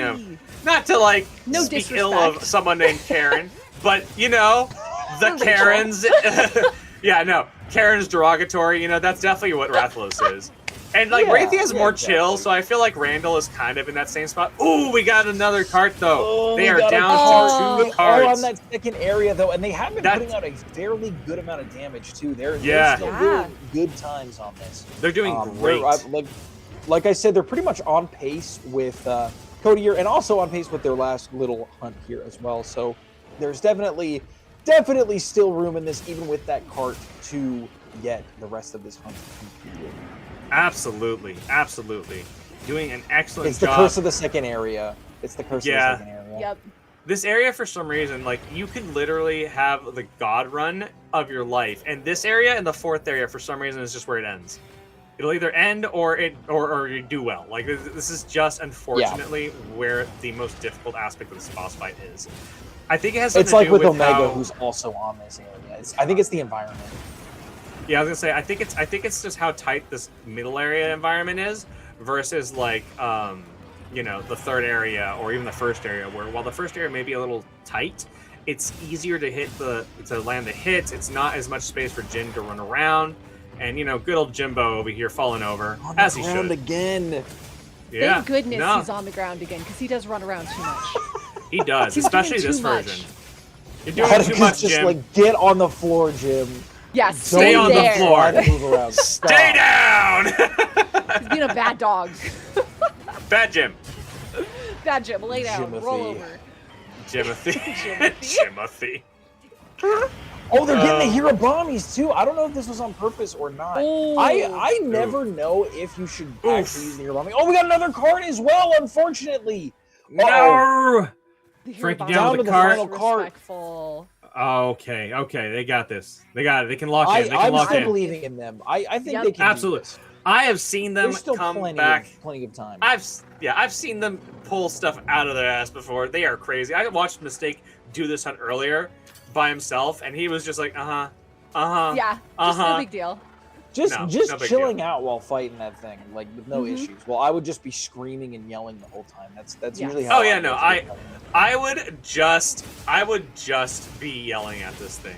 I have Yeah. lost. I've actually crashed out again. Not Jin Dahad specifically. But one I crashed out against was, I think, New Udra for some reason. He's not a hard fight, Yeah. but and, like I just remember I was having a bad day and I was just crashing out on New Udra. I was like, oh yeah, you're gonna do your little gunk shot? Yeah, you're gonna do a little flamethrower? Just yelling. I can't remember who I was hunting with. Probably Fruited and Apple. They were like, "Are you Yeah. okay?" I'm like, "Yeah, no, I'm fine. I'm perfect." Yeah, Don't I worry usually do. about Whenever Tiddly starts getting mad, I usually go, "Hey man, do you need to talk about something? Like, are you Yeah. okay? Like, we can talk about stuff." You just need to do the We- tea time emote. It makes everything Yeah. better. You know what? That's true. Tea time emote. Tea time cart incoming. I don't know, man. Let's see. If they end up carting here, you know what? It's okay. We had the tea time emote. Yeah, we had that the tea time honestly emote, and that's all we needed. that honestly is a win in and of itself, regardless. So we're I gonna need their see team what name happens. to be tea time. Tea time. But also, Immediately. I do have a question for y'all because I never know. I know the Hirabami are there, and I always make the Hirabami go and fight Jin Dahad. Yeah. Do you guys think that's like a worthwhile strategy, or do you think you should just leave the Hirabamis asleep so you don't have to deal with them as well? So the What do you Hirabamis guys take do? off. I think. Oh. Okay. Well, I think that it's worth it because the Hirabamis take off. So what happens is it becomes a distraction to Jin Dahad. So you just ignore the. Ah, Yeah. You That's just smart. yeah, you just ignore it, and then Jin Dahad is like, "Oh no, ooh, oh, they that missed was the such, that was such a close boulder win." Oh. just in the Oh. wrong spot. I feel like its tail was Oh! underneath. Oh, That was it. That was all Oh, 3 that's cards. unfortunate. Oh, Oh, there it is, no. there it is. oh! Okay. Did you see? That didn't even look like it hit. That was That was from across crazy. Yeah. Ah, That That's was criminal. Insane. that was criminal. That was criminal. Robbed even. Yeah, Ah. 1000%. Unfortunate. Oh, But we do man. have. Yeah. But you know what? They gave it their best. They gave it their all. I think that they did a very good job regardless. And I love seeing them play. They are absolutely goated with the sauce. A little unfortunate that it had to end right there, but yeah, it's a rough fight. What can I say? Jinder Hot is a rough It fight. is. Even It's very Codier, hard. like 14-28. Like you think about that. That's much longer than most of these other fights that you're gonna Exactly. see. Like, yeah, so it's a tough fight regardless. And AT Jin hits like a truck. So even with all of the upgrades, all of the transcendence, all the food buffs in the world, it's still gonna suck, and it's gonna hurt sometimes. But yeah, no, I think that they did a great job regardless. A round of applause to Mistakenly Slow for that sense. It was great to see you guys fight. I love the laggy fight. I think the tea time is going to live forever in infamy for me. The tea I time. think Literally. I need it. Literally, yeah. No, tea time is the best time. That's what it was. So, Dude, if we I salute you. ever make a trailer, that's gonna have to go in the trailer. oh yeah, tea Well, time. if Yeah, that doesn't absolutely. make it into On that everything, Jinder Hot. I'm molding. Yeah, no. Yeah.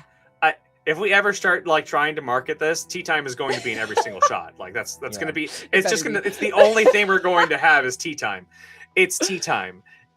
Oh my gosh. Well, damn. Maybe Thank that's you. why Jim was so aggressive on this last one. Was he realized that Honestly. He was a his fan. friend just got He was tea like- time, and he's like, I can't let that happen.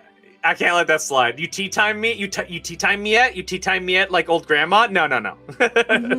You didn't make any Yeah. for me, first of all. Second First of of all, all. hot tea in my ice realm.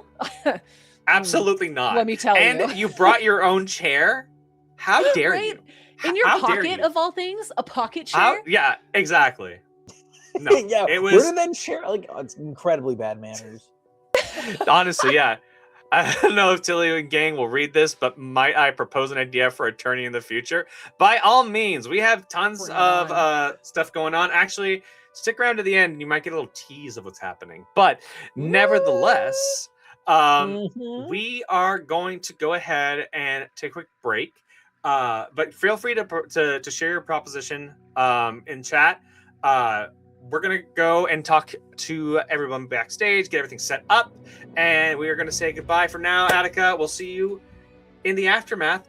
Peace, and we'll see everybody in. Give us like 2 minutes. We'll be back. It'll be fast.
Welcome in, everybody. Thank you so much for your patience. We are here with Wonder Chef and Frudude, and we are coming back, getting ready for the third and final round with V City Dragons. Chef, how are you doing? How's it been going? And also, why is my phone ringing? I'm calling you right now. I'm about to tell you exactly how I've been doing. So pick the phone up because I'm trying to. No. Honestly, it's been great. Obviously, I think everybody was really surprised at the very first run of the day, and then the second one had some really fun stuff. But it's cool. I love seeing kind of a little bit of like a meta kind of evolve from what these teams are starting to feel is like really strong. Obviously, we've been seeing Sword and Shield being used in pretty much all of these, but then all the ideas around it are pretty different, right, from the first two teams. So I'm excited to see what our reigning champion team is going to end up picking, because weapon selection, especially in a little bit more of like a wide selection now with these current sets that we can use, pretty I mean, it's obviously a huge part of it. Yeah, no, I agree. And I'm very curious to see. They brought I'm trying to remember what they brought in the first time around, but it was a little unorthodox. It was Lance and Sword and Shield for the first one, I think, and then it was no. What V City Dragons brought in the last tournament? Double Hammer. Double Hammer was the first one. That was so hype. As a Hammer main, I literally saw that. I had to like yell and scream and be like, "Yes, hammers!" Exactly. Yeah. No, I'm curious because they pull some stuff out of their butt sometimes, and it is insane to watch. They're really efficient. They're very like, I've seen Cross and JV play before. They are very, very like on the nose when it comes to this kind of stuff. And the fact that they won last time was not a fluke. It was 1,000% like skill there. So yeah, I am very excited. All right. It sounds like they're ready to go. I'm hearing production say they're good. And we are going to switch over to that. All right, we see we are a little behind on this player 2. Oh, no, we are not. We are in the same spot. Let's see. Yes. Let's make sure. So one thing that I wanted to talk about when I was watching the rest of these is how different as well the first hunt and the second hunt are, right? Like Lagricus, it's pretty aggressive, I would say, in general, and you don't really have all that much time to deal with it. Obviously, I mean, okay, so the interesting thing about both these hunts is I feel like a lot of people who've really grinded out wilds have pretty good experience in both of them, because the main armor sphere farming is the sky and sea, or sky and land, whatever it's called, the Lagaricus and the Rathlos hunt. Yeah. And then AC Jim Dahad was like definitely like a big milestone when it came out as far as getting that gear. So I feel like that's pretty good experience. But one of these hunts, the Lagaricus, is Lagriacris. I'm trying to figure out how to say it, how to piss you off, but I can't say it correctly. Lagiacris. Because it's wrong. That's why. His body refuses. Tidley, by the way, Tidley, can you swap back to the other screen? We got a second. All right. We're gonna have to. All right. We got some time. Let's keep chatting. Keep going.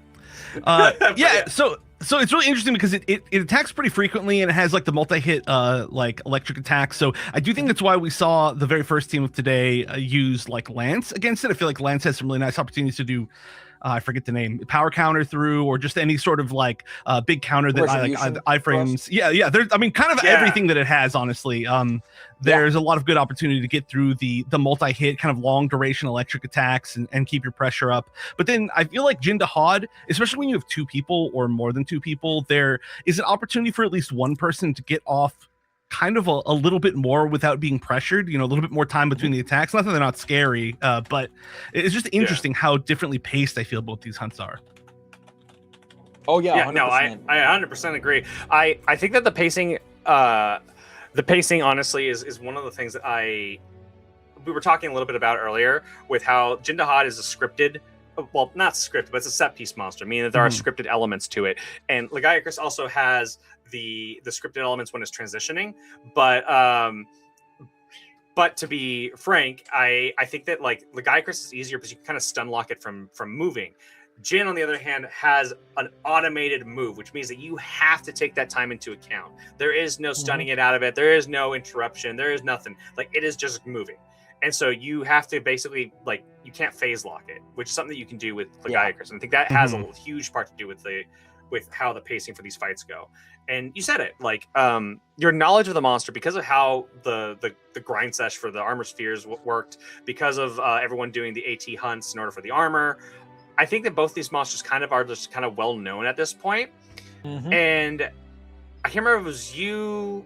I think you said it also, Chef, with the lance. The lance with the retribution thrust.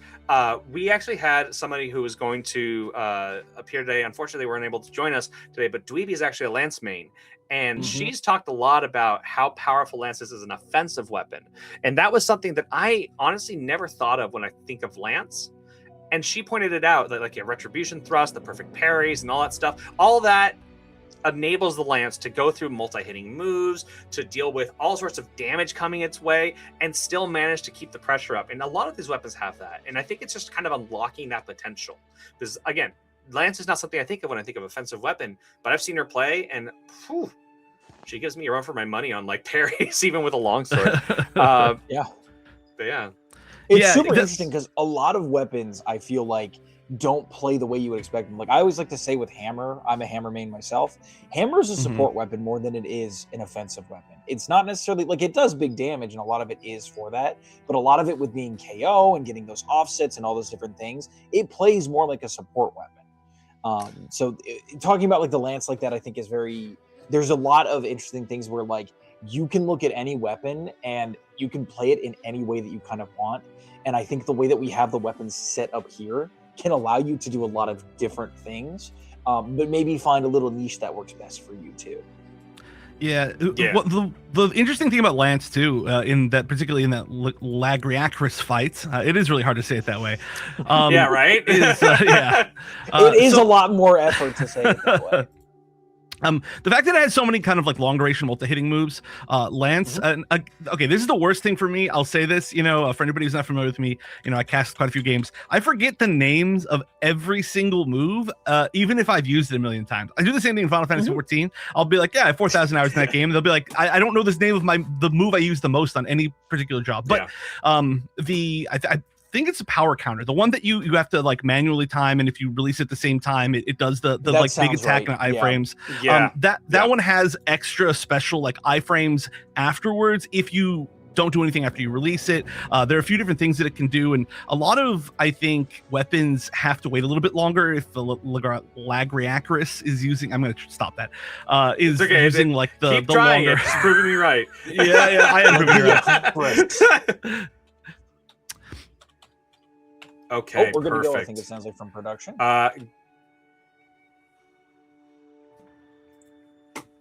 Okay, then we are going to go ahead and swap over and see what they are doing.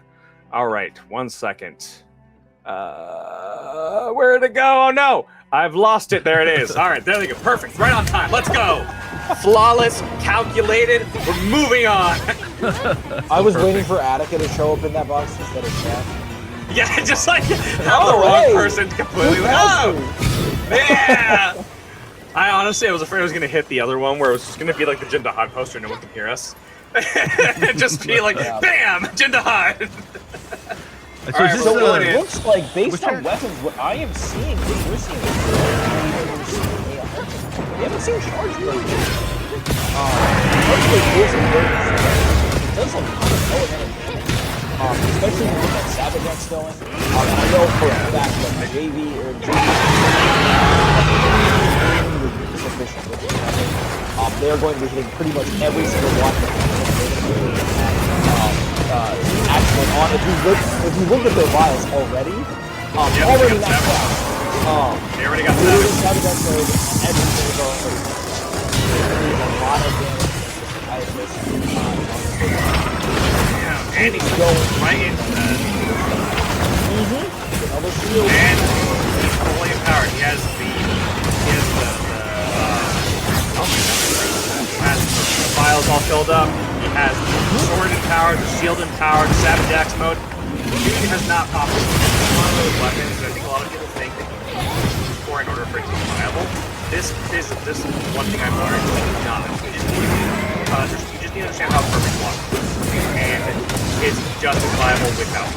Why I think between that higher rank, people will say like, oh, it's not as good. I disagree. I think it's about as good. It's not just a little worse because it's harder before you have a higher distance count, but still, that's still crazy work.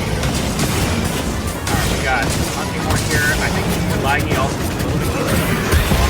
Did this sound like Poison Is Bomb? that poison? Yeah. Sorry, yeah.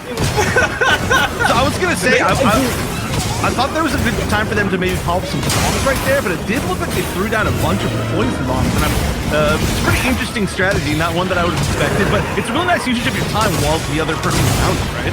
Yeah. It is. It really is because it does do a lot of damage. It's just damage over time more than it is anything else. So I don't think it actually is hindered by the riding debuff. So I always am so surprised by all of the things that these two come up with. They are some of the most creative hunters that I've ever seen.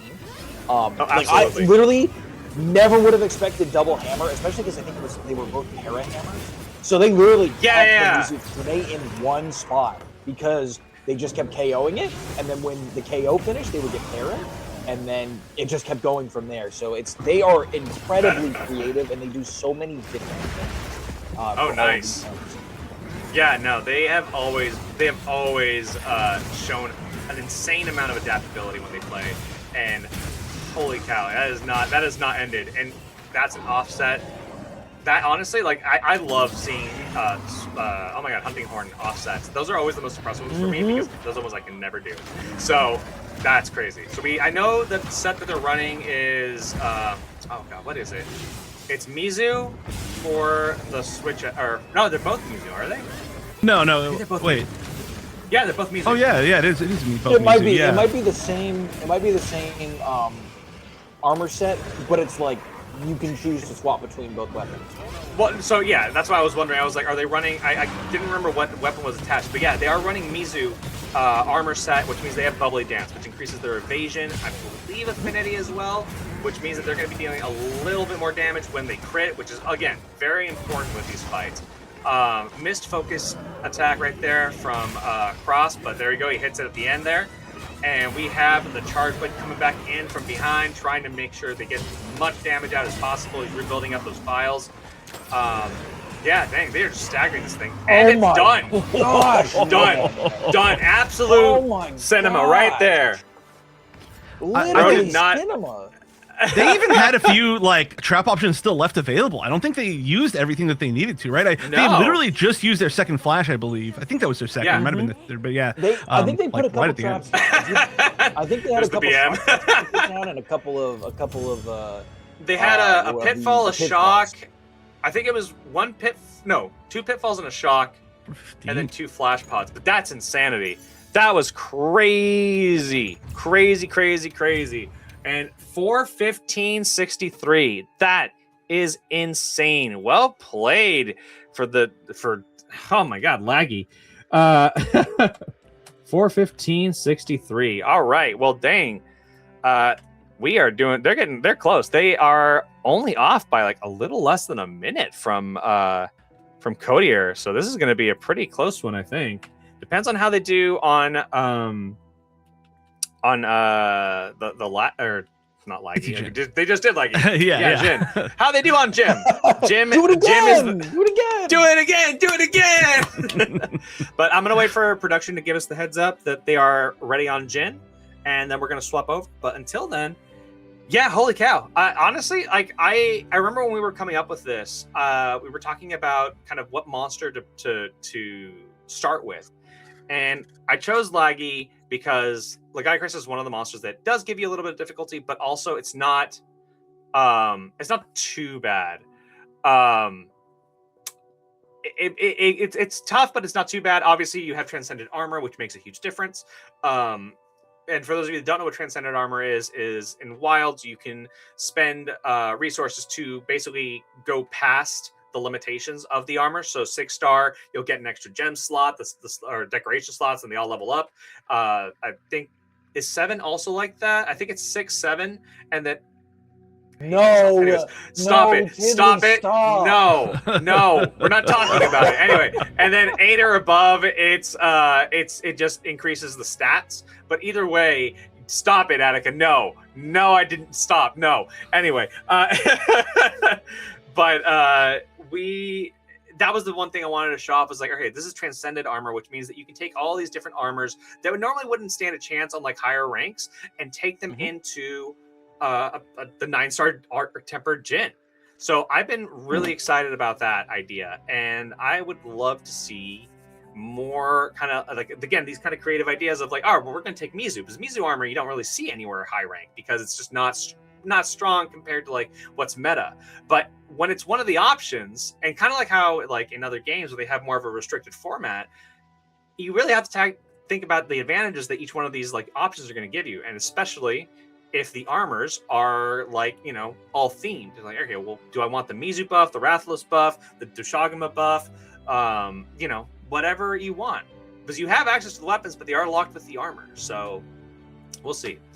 But yeah, I think it's interesting. They might be ready. I know I haven't heard anything from production, but I am seeing they did message in the chat. Okay. So let me see real quick if they are good to go. All right. I am watching with bated breath. Yeah, I'm surprised to see Bubbly Dance sets. I'm curious what the big advantages that these teams are feeling like it has, because we did see it, of course, with the Hunting Horn previously, and then now we're seeing it with this Hunting Horn. But it seemed like a lot of the damage dealers on these teams hadn't been using that set. Perhaps I'm wrong, but I'm curious about it. It's a set that I think is really cool in concept always, and I wish it was a little bit better in general. But okay, let's jump into it if they're starting. Let's jump into it and let's see. Maybe we'll get the answer. Yeah, it's a good question. So because the Bubbly Dance and all that stuff, it's great for evasion, it's great for all this stuff. Maybe the reason why you're seeing it with Hunting Horn is because Hunting Horn is one of those weapons that struggles to keep up. Oh, we're seeing dual blades. Oh, we're seeing double dual blades. Quad blades. They love to do their double weapons at the end of hunts, I guess. It's, you know what? This is Beybladed up. This is what they do. They both whiff the jump right there, but they still have the I forget what it's called, the dodge burst. Basically, if you time your dodge at the right time after or before like an attack hits, you can get a little movement boost. You get this little blue aura that also encapsulates you, and it lets you just jump around, deal a little bit extra more damage, get extra affinity. There he goes, proccing it, and yeah, I mean, you can see the power of like dual blades right now. Like, this is exactly. Oh no, JV is stuck, and we got crossed with the save with the flash pod. That is some teamwork right there, because I have died to that many times. Yeah, you know, we've talked about cliffs before. This is the worst place to fight during the HOD, is when it's halfway on this little ledge in the middle of this arena. Absolutely the most obnoxious spot. I've died so many times just because of that. I'm like trying to get away. I'm like, I can't barely. And they've already been hit a few times, which is lucky that they haven't quite been carded, but I mean, it's close. Yeah, on top of it, they're both wearing the optional mantle right now, which is the oh my god, why am I blanking? It's the corrupted mantle, yeah, which does lower your max HP while you're wearing it, if I remember correctly, at the expense of getting an attack boost and affinity boost. So, like, you know, I believe to each their own.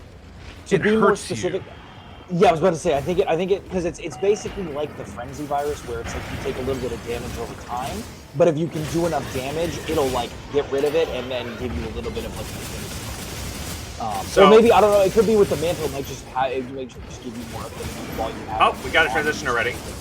Nice.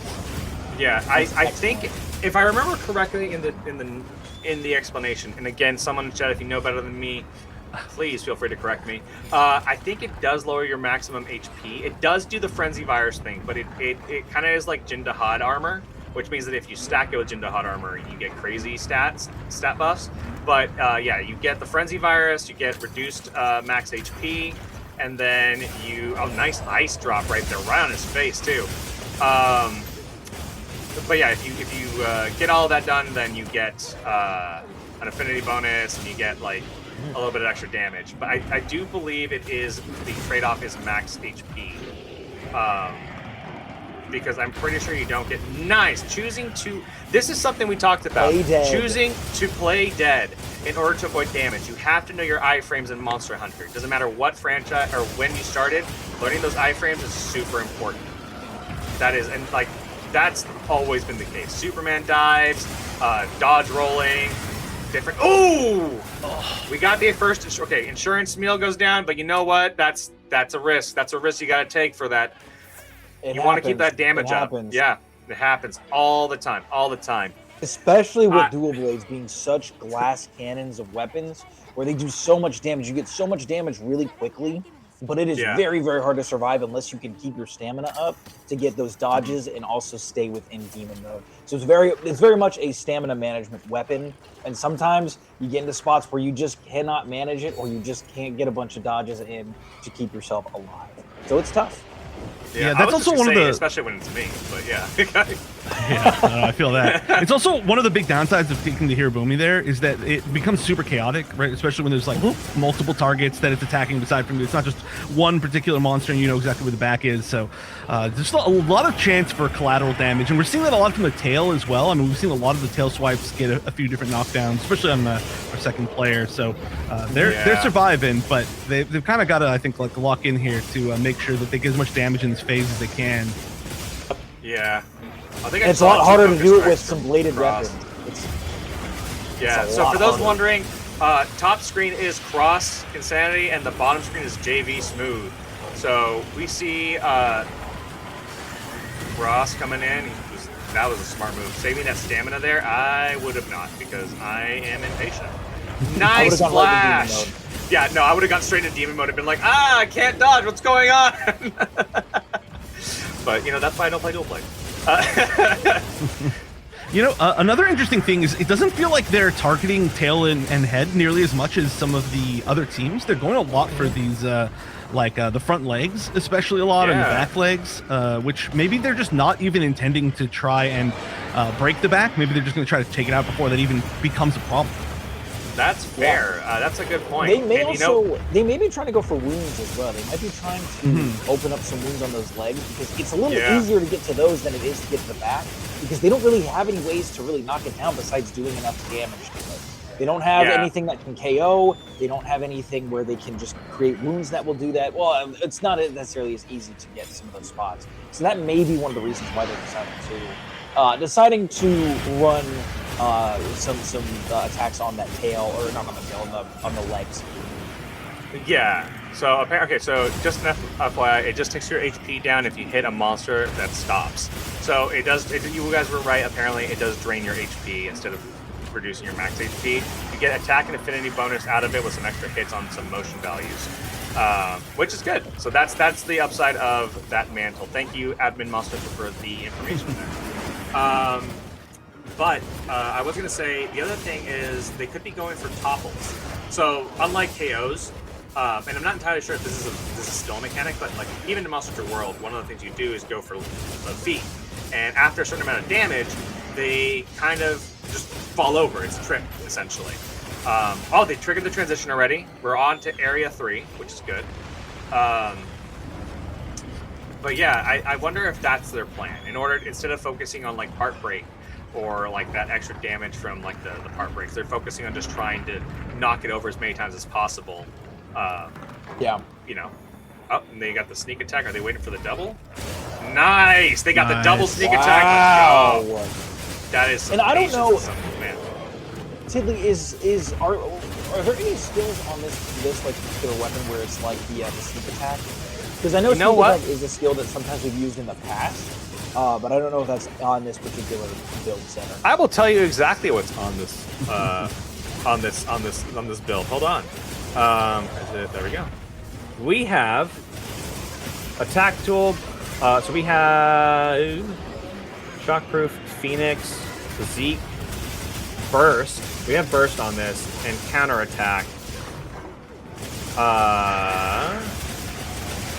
Let's see. So that's for the dual blades. Wait, I'm looking at the wrong set. My bad. I'm like, oh yeah. I was looking at the Mizusune set. Like, yeah, that makes sense. Hold on. I apologize. Hey, burst on dual blades makes complete sense. So it actually is. So this is the Guardian Ebony Odegaron set, which means the burst actually gets a huge buff. We have weakness exploit. We have blaze jewels. So we have max fire damage. We have max affinity, it looks like, a refresh jewel, so they can keep that mantle up time better. So that's full out. And yeah, it's just full burst pretty much, with a counterattack charm as well. So yeah, no, it's this is just going for raw damage essentially. There is no other secret third thing that they're doing here. They're just let's deal as much damage as possible, please and thank you. But yeah, that's crazy work there. But yeah, probably like break focus. I would agree. I think that's probably their strat here is to just knock it down as many times with the leg damage and make sure that, you know. I don't know why I thought I just saw Cross or JV run out. It was a Sacred, but I was like, man, that's brave. Yeah, I was like, that's what my Sacred does. Well, yeah, but that's what my Sacred loves. My Sacred absolutely hates me. I love how this is one of the things I always talk about, but my original Sacred that was in the little like demo, the like playable test, was the perfect Sacred. And ever since then, he has been the worst, and I absolutely hate him. I want to turn him into chicken tenders. Get ready to fry. Double rock star. They whiffed the second one, but you know what? They got the big damage. Big damage right there. The big damage is the one that matters. Yeah, that's the important one. And they are working this thing to the bone. My God. We actually, so funny enough, Jindahat, outside of Omega, I think Jindahat's the only other monster that you can get an Enmity line from. Did they just use Rock Burst? Or Burst Pod? Yeah, they did.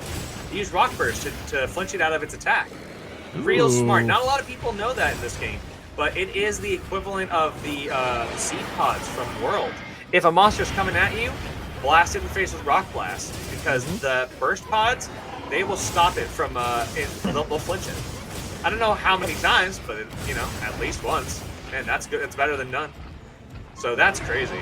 Yeah, Adrenaline Rush, Burst Effect. Yeah, we're seeing just this really played into the onslaught of offense that the Ebony of Daggeron is known for, both in World and in Wilds. But yeah, damn, another knockdown. Yeah, they're just tripping it up with just the raw damage, which is crazy. Oh, but they're already on the back, it looks like. Yeah, they are. Pretty much everything. Wow. They have. Yeah, you have to break everything else to get to this, so that's insane. It's very hard to get to that in stage 3. They're still in the third area, aren't they? They haven't moved. Yeah, they are. You know what it might have been? Because like we were saying, they weren't really targeting it, but I wonder if just the wound follow-up, the focus attack, focus attack, it's so long on the head and tail, right? Just because of the natural path that it hits. So maybe that's why they've been focusing on other things. Oh, no! The same way they carded before, too. That move is... I hate that move so much. It's so fast, and it's everything about it. Yeah, no, that move has killed me more times than I care to admit. But no, I agree with you. I think the focus attack may have been their plan, because I don't know for sure, but if the burst actually affects the focus attack, that means that those hits on the focus attack are actually dealing increased damage subsequently. We'll find out here. Look how far they flew. Taking the long way around. Yeah, I think it did. I think it was. For it to go to the head. Yeah, it was like a nice quick one. Yeah, go all the way to the tail. We love that. We love. But we love that about the big monsters. Yeah. With that particular thing, there's some very funny dual blades clips I've seen. Yeah. And it is moving on as well. We are going to the final area, and just under 15 minutes, it looks like there's still a chance that I think they can keep the pressure on and get a very solid time. Yeah, for sure. This is going to be down to the wire, but I think that we're seeing a really strong effort from our champions from last time around to maintain this lead they had before. I think that they've practiced. Like, it's one of those things where you can tell that they've looked at this thing, they know its attack patterns, and they're practicing, and they are like, let's go. They put down the shock trap, they put on the mantle, they're putting out as much DPS as possible with the demon dance. Fun little fact. Yeah, look, there you go, another knockdown.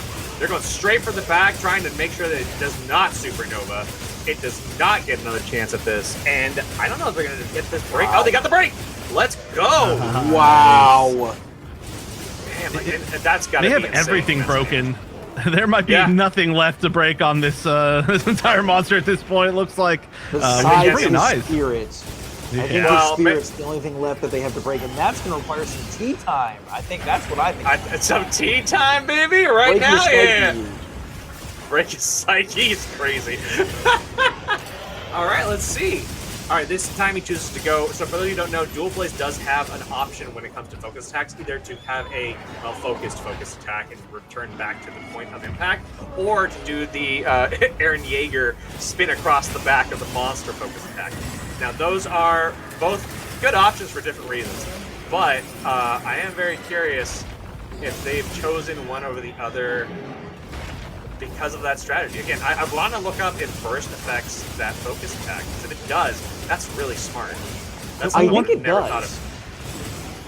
One thing I'll say for sure is that the head is super vulnerable to, I mean, kind of everything in Jindahad.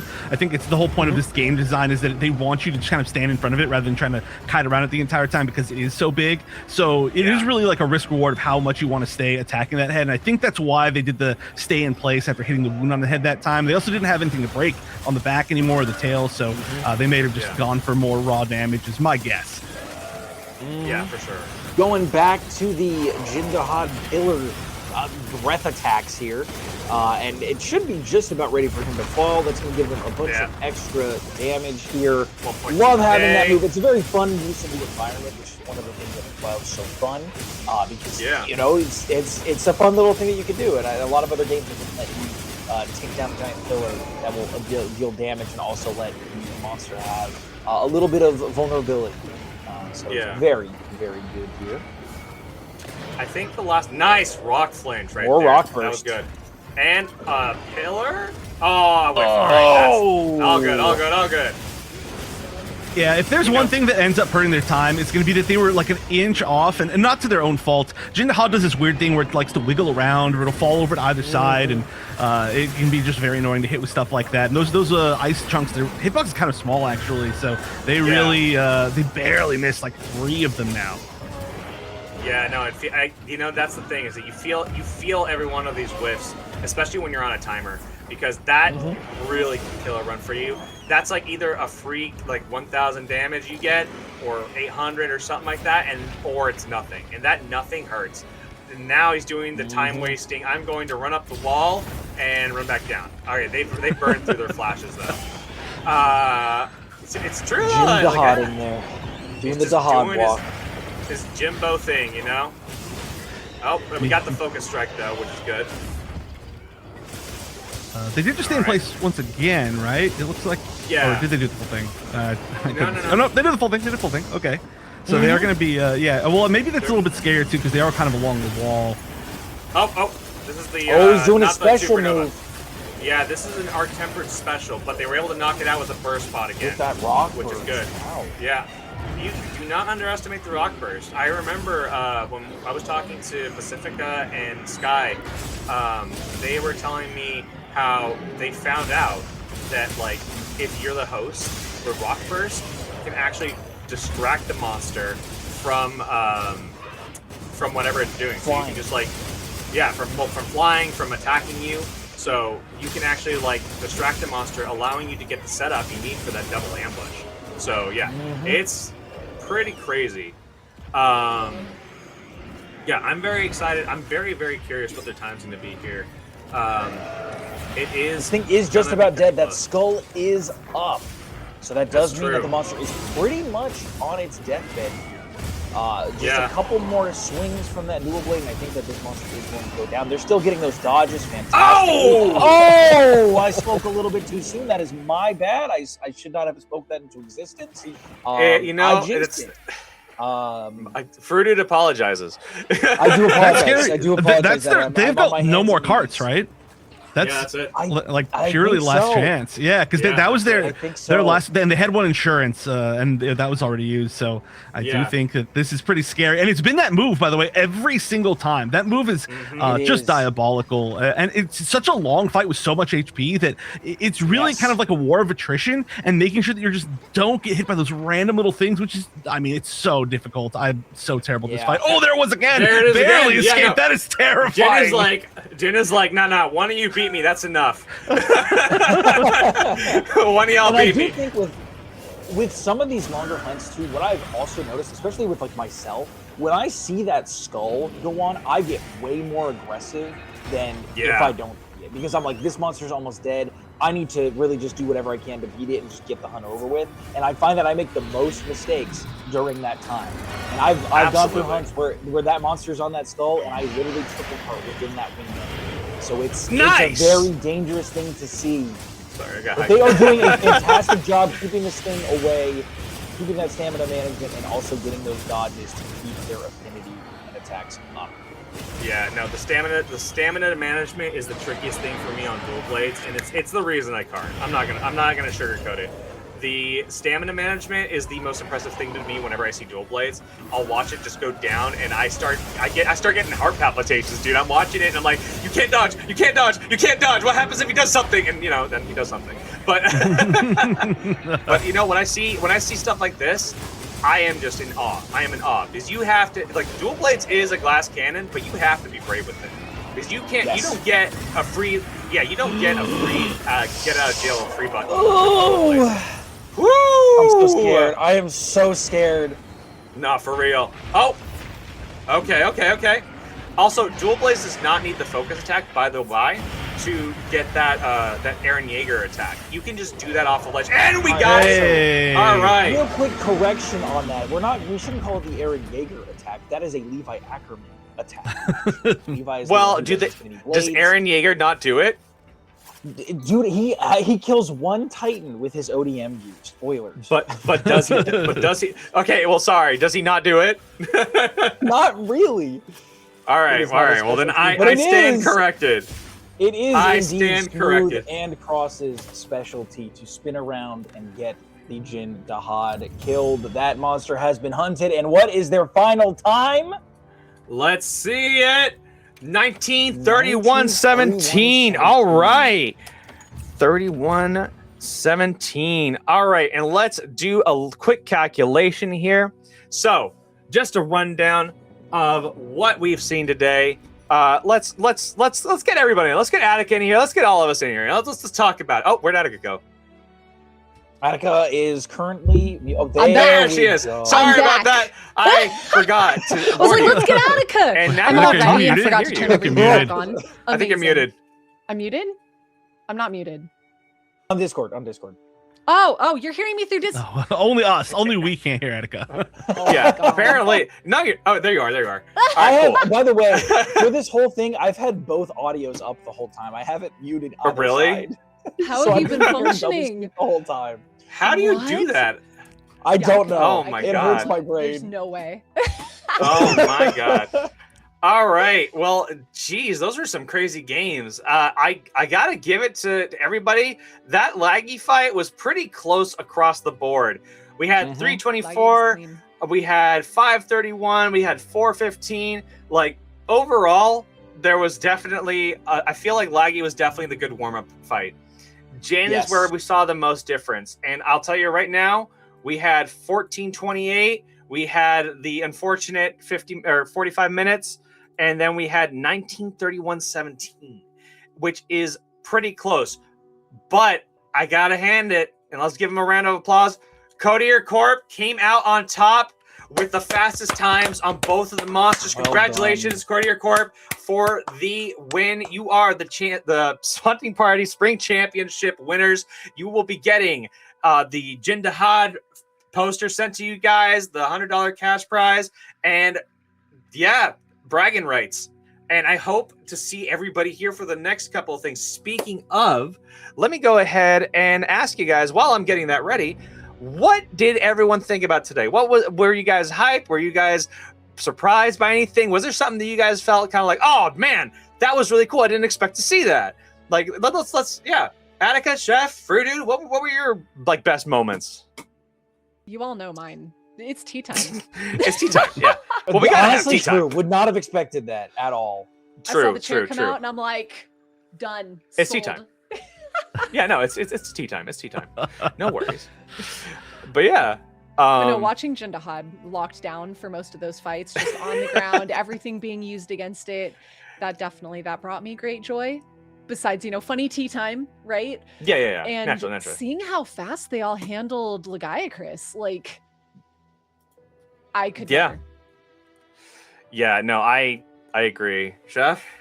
I mean, there there were a lot of different strategies that I wasn't really sure what people were going to use, because like I said, this one was a lot more wide open, I felt. And I mean, especially seeing some great teams and really like all the strategies seemed to have their own merit. It seemed like a lot of it did come down to just how many carts you had on AT Jindahad, which makes me a little bit, I don't know. I feel a little bit better about myself because I constantly am carting on that fight, even though it's like I know what it's gonna do. I've fought this so many times, and it's just constantly like, oh well, you know, like 13 minutes into the fight, we're running into the wrong thing, and sorry, no, sorry. It's okay. I apologize. I don't think that Spoilers. We're back. It was really fun. quick. Nobody saw Actually, anything. no. Nobody saw anything. Don't worry. All right. I don't know if that actually went through on the live.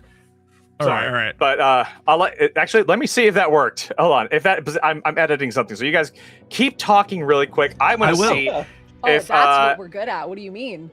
yeah, that's why you're here. It's fine. We're streamers. This is Yeah. how it works. We are have to streamers. That's our job. Okay, yeah. So yeah, you guys, it's not on stream. It's not on stream. You guys are good. Keep talking.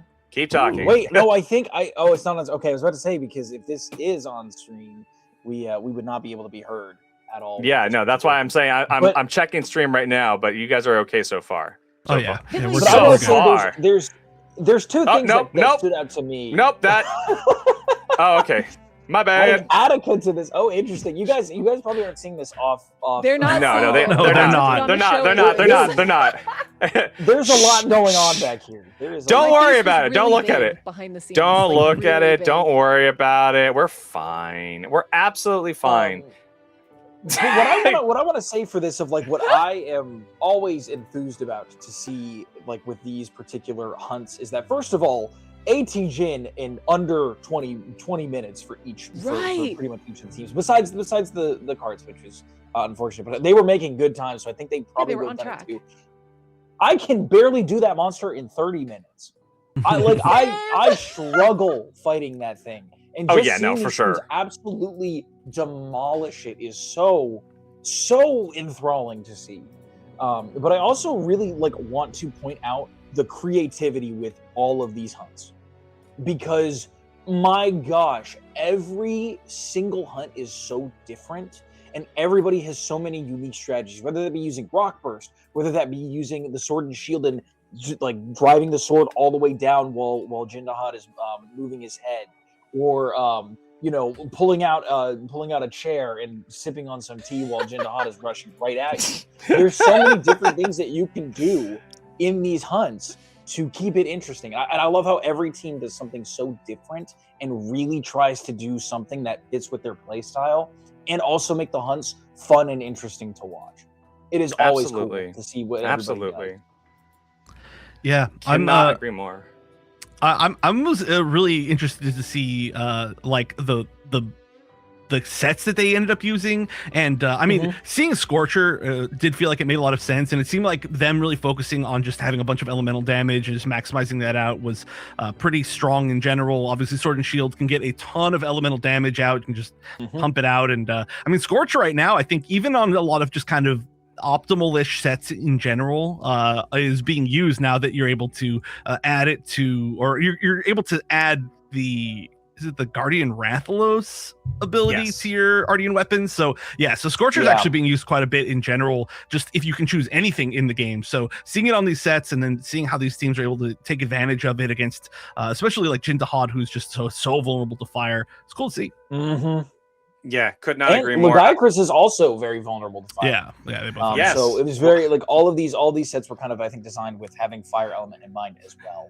What would make you say that? What would make you say that, Bill? No, I'm kidding. I don't know. It's almost No. like the weapons were made with like the embodiment of a particular monster in mind. True. That's It's like almost. when I saw the Almost. weapons and I saw them in motion. That's what I was thinking in my head at the start. That's just kind of how I thought about it. You know? No, oh, Maybe yeah, it was designed that way. I don't know.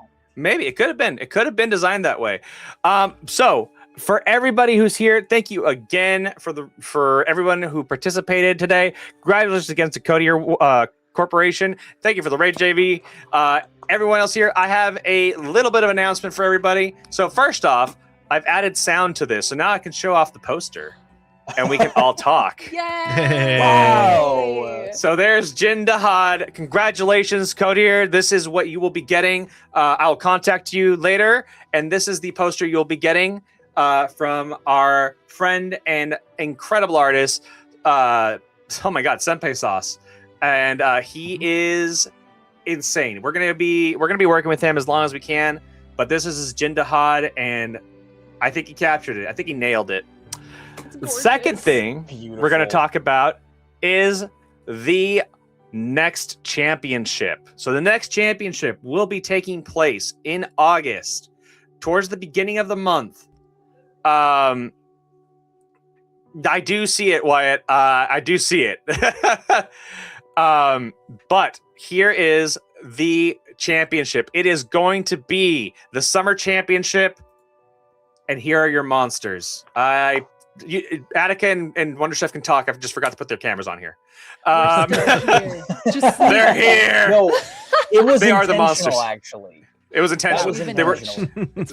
They're too popular, too good at their job. We needed to bring back the attention to us. So yeah, we wanted to make sure that we're candy. We had to make sure that it was the two weirdos here. You two are too beautiful and handsome. You're too handsome and beautiful. We need it. It's making us look bad. All right, I need to have the attention on my stream. That's how I work. That's me up top in the center of the screen. With the tentacles. Yeah. There we too go. Too handsome. I get to be and that's Rachel. Yeah, we're, exactly. reversing them. Yeah, just Rachel and Nudra perfect are sense. The only things that are so we're be there. making the eye candy. Yeah. So next Chef hunt, and you Attica. hunt Attica and Chef, and that's in that order. I love it. And I love so, good luck, so we everybody. Right. Yeah. So this will be the summer championship. It will be 18 Udra, and it will be 9-star Rathalos. If I have the move for it, we will be changing up the style. Obviously, every championship will have its own unique rules and settings, but yes, we will be making sure that you will be hunting these monsters. Now, for those of you out there who have been talking to me about, man, I really wish there was a version of this competition I could enter that only I didn't need a teammate, that I could just solo run. Congratulations, it's this. And your challenges will be in July to hunt a Doshagama and Arc-Tempered Raidao. So, Okay, Chef, which one are you? I love Raidao, but also Raidao has made me crouch out more than anything in the game because the hitbox on its beam, it just in particular, I mean, I actually love the fight, but the beam hitbox, it hits like behind its head, and I don't even understand it. So, I don't know, I'll be Doshaguma, I'll be something that people throw poop at as the intro to the game. Yeah, I'll be Man Bear Pig. It's fine. Yeah, I'm gonna make people crash out. Awesome. So this is going to be a solo entry participant. They are going to be a regular the Alpha Doshaguma quest, and we are also going to have the 8-star Arc-Tempered Raidao. So this is going to be slightly easier, but I think also it's so that more players can participate, get involved, and just meet each other. Because who knows? Yeah. Maybe you're I was gonna say your enemy, that's a little harsh.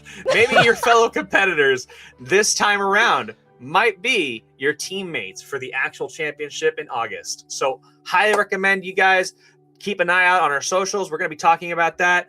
The closer we get to towards the end of June, we're gonna have everything ready for you. I'm gonna be in charge of making this as simple as possible. And yeah, we'll see you guys then. But thank you all for being here. And let's switch back real quick so you can see their beautiful faces again. I am here with Envy. I wish I could be as gorgeous as all of you people. Frudude even is cheating. He has a gorgeous anime persona art piece. Like, what the hell, dude? Yeah, that's because what the hell? If you were to look at me right now, you would see all of the sunburns that I have from going to the beach. I'm a but like right now. you couldn't match me. You couldn't match me, dude. Like you and I, we look similar. I look disheveled. True. You would be sunburned. You had to show me up, man. You were like, no, you get my anime pretty face, and we're gonna be next to 2 beautiful guest casters. Also, thanks a lot, man. I also But couldn't no. show off my little plush, so I was, I did Yeah, that's true. The little plush. It's illegal that- to stream without a plush, so It is. As, No, I'm as straight we've to learned. plushies. Where is my plush? Oh my God, Chef! About the Rathalos. Oh my god! It's so this cute. is I'm Dude! so upset. These are real I'm literally casters. leaving. These are our I'm just gonna leave right here real quick. all Right I'm here? just gonna- this. Yep, that's what you get for going outside. And That's what touching you the get. sun. Yeah. Like, how It dare is an you. Arkveld plushie. It is an Arkveld plushie. Man, And you dropped a follow to both of them. Good. They are excellent streamers. I'm just gonna give you guys Aw. a shout out, dude. Thanks. Honestly, if you guys want to see some awesome content from variety to specific Pokemon or even just RPGs, Chef and Attica, phenomenal casters. They got you at different times of the day too, which is great. And Oh, I don't Chef, cast. if Wait, you have wait, not wait, seen wait. him, not caster, sorry. No, uh, wait. I mean, you casted for this, so. Do Yeah, they you're a hunt caster. Color too? commentary. you are Yeah. now a caster. That's what that means. That's it. That's how it works. We tricked you. Oh, she's gone. It's over. Never No, been here. it's over. Y'all It's saw over. nothing. Yeah. No, but for real, if you want to see good Pokemon content, Attica is the queen. And if you want to see some phenomenal variety content, including Monster Hunter, including like what's the one with the horse derby, but with anime girls? I forget that one. I was watching your streams. Uma Musume. Yeah, Chef was playing that for a while. I watched Wait. you play Warhammer 40K Space Marine 2, which is a game I loved. And I was just watching you having a blast with that. That was a while back. But again, both of you guys, excellent streamers, good content creators. And outside of content creation, I know that Chef also casts on Pokemon Unite. And you'll see him. Are you going to NAIC or no? No idea? Yeah, I'll be at NAIC. I don't know who's casting NAIC because I don't know. I mean, honestly, I don't know if they're ever going to tweet him again. But yeah, I'll be at NAIC. Yeah, I'll be. I'll be casting Hey! it. I'll And just say if it. not, and if not, we will see you wherever you're casting, whatever you're doing. Great person to follow. So please, everyone, if you have not, please follow them. They are excellent people to follow, and they are very entertaining, as you've seen here firsthand. So, on that note, everybody, thank you for being here. I've had a lot of fun. I think this the second one went better or this time around, considering we had sound. So small. It's Sounds small. great. Yeah, small improvements as we go, small improvements as we go. Well, hey, But yeah, every time it's gonna have to start with me not being able to speak. It's gonna be me trying to Honestly. bounce off of you, and Yeah. then they're not gonna hear anything. That's I just can't how it believe goes. 'Cause happened again. that's how it happened on the first one. Yeah, that's just what's gonna happen here. Listen, dude, I can It's account for a lot of opening things. Yeah, I it's just gonna happen. I don't know what to tell you, man. It's just that's like my No, I weakness love is it. turning on your mic. It's so fun. All right, everybody. It's so good. Well, thank you all for being here. Let's say a hello and a goodbye to everybody. And thank you all, chat, for being here. I'll catch you all next time. And for those of you who are going to be in our streams, we'll catch you soon. Have a wonderful day. Congratulations against the Codier Corporation for the win. And we'll see you next time. Bye. Bye, everybody.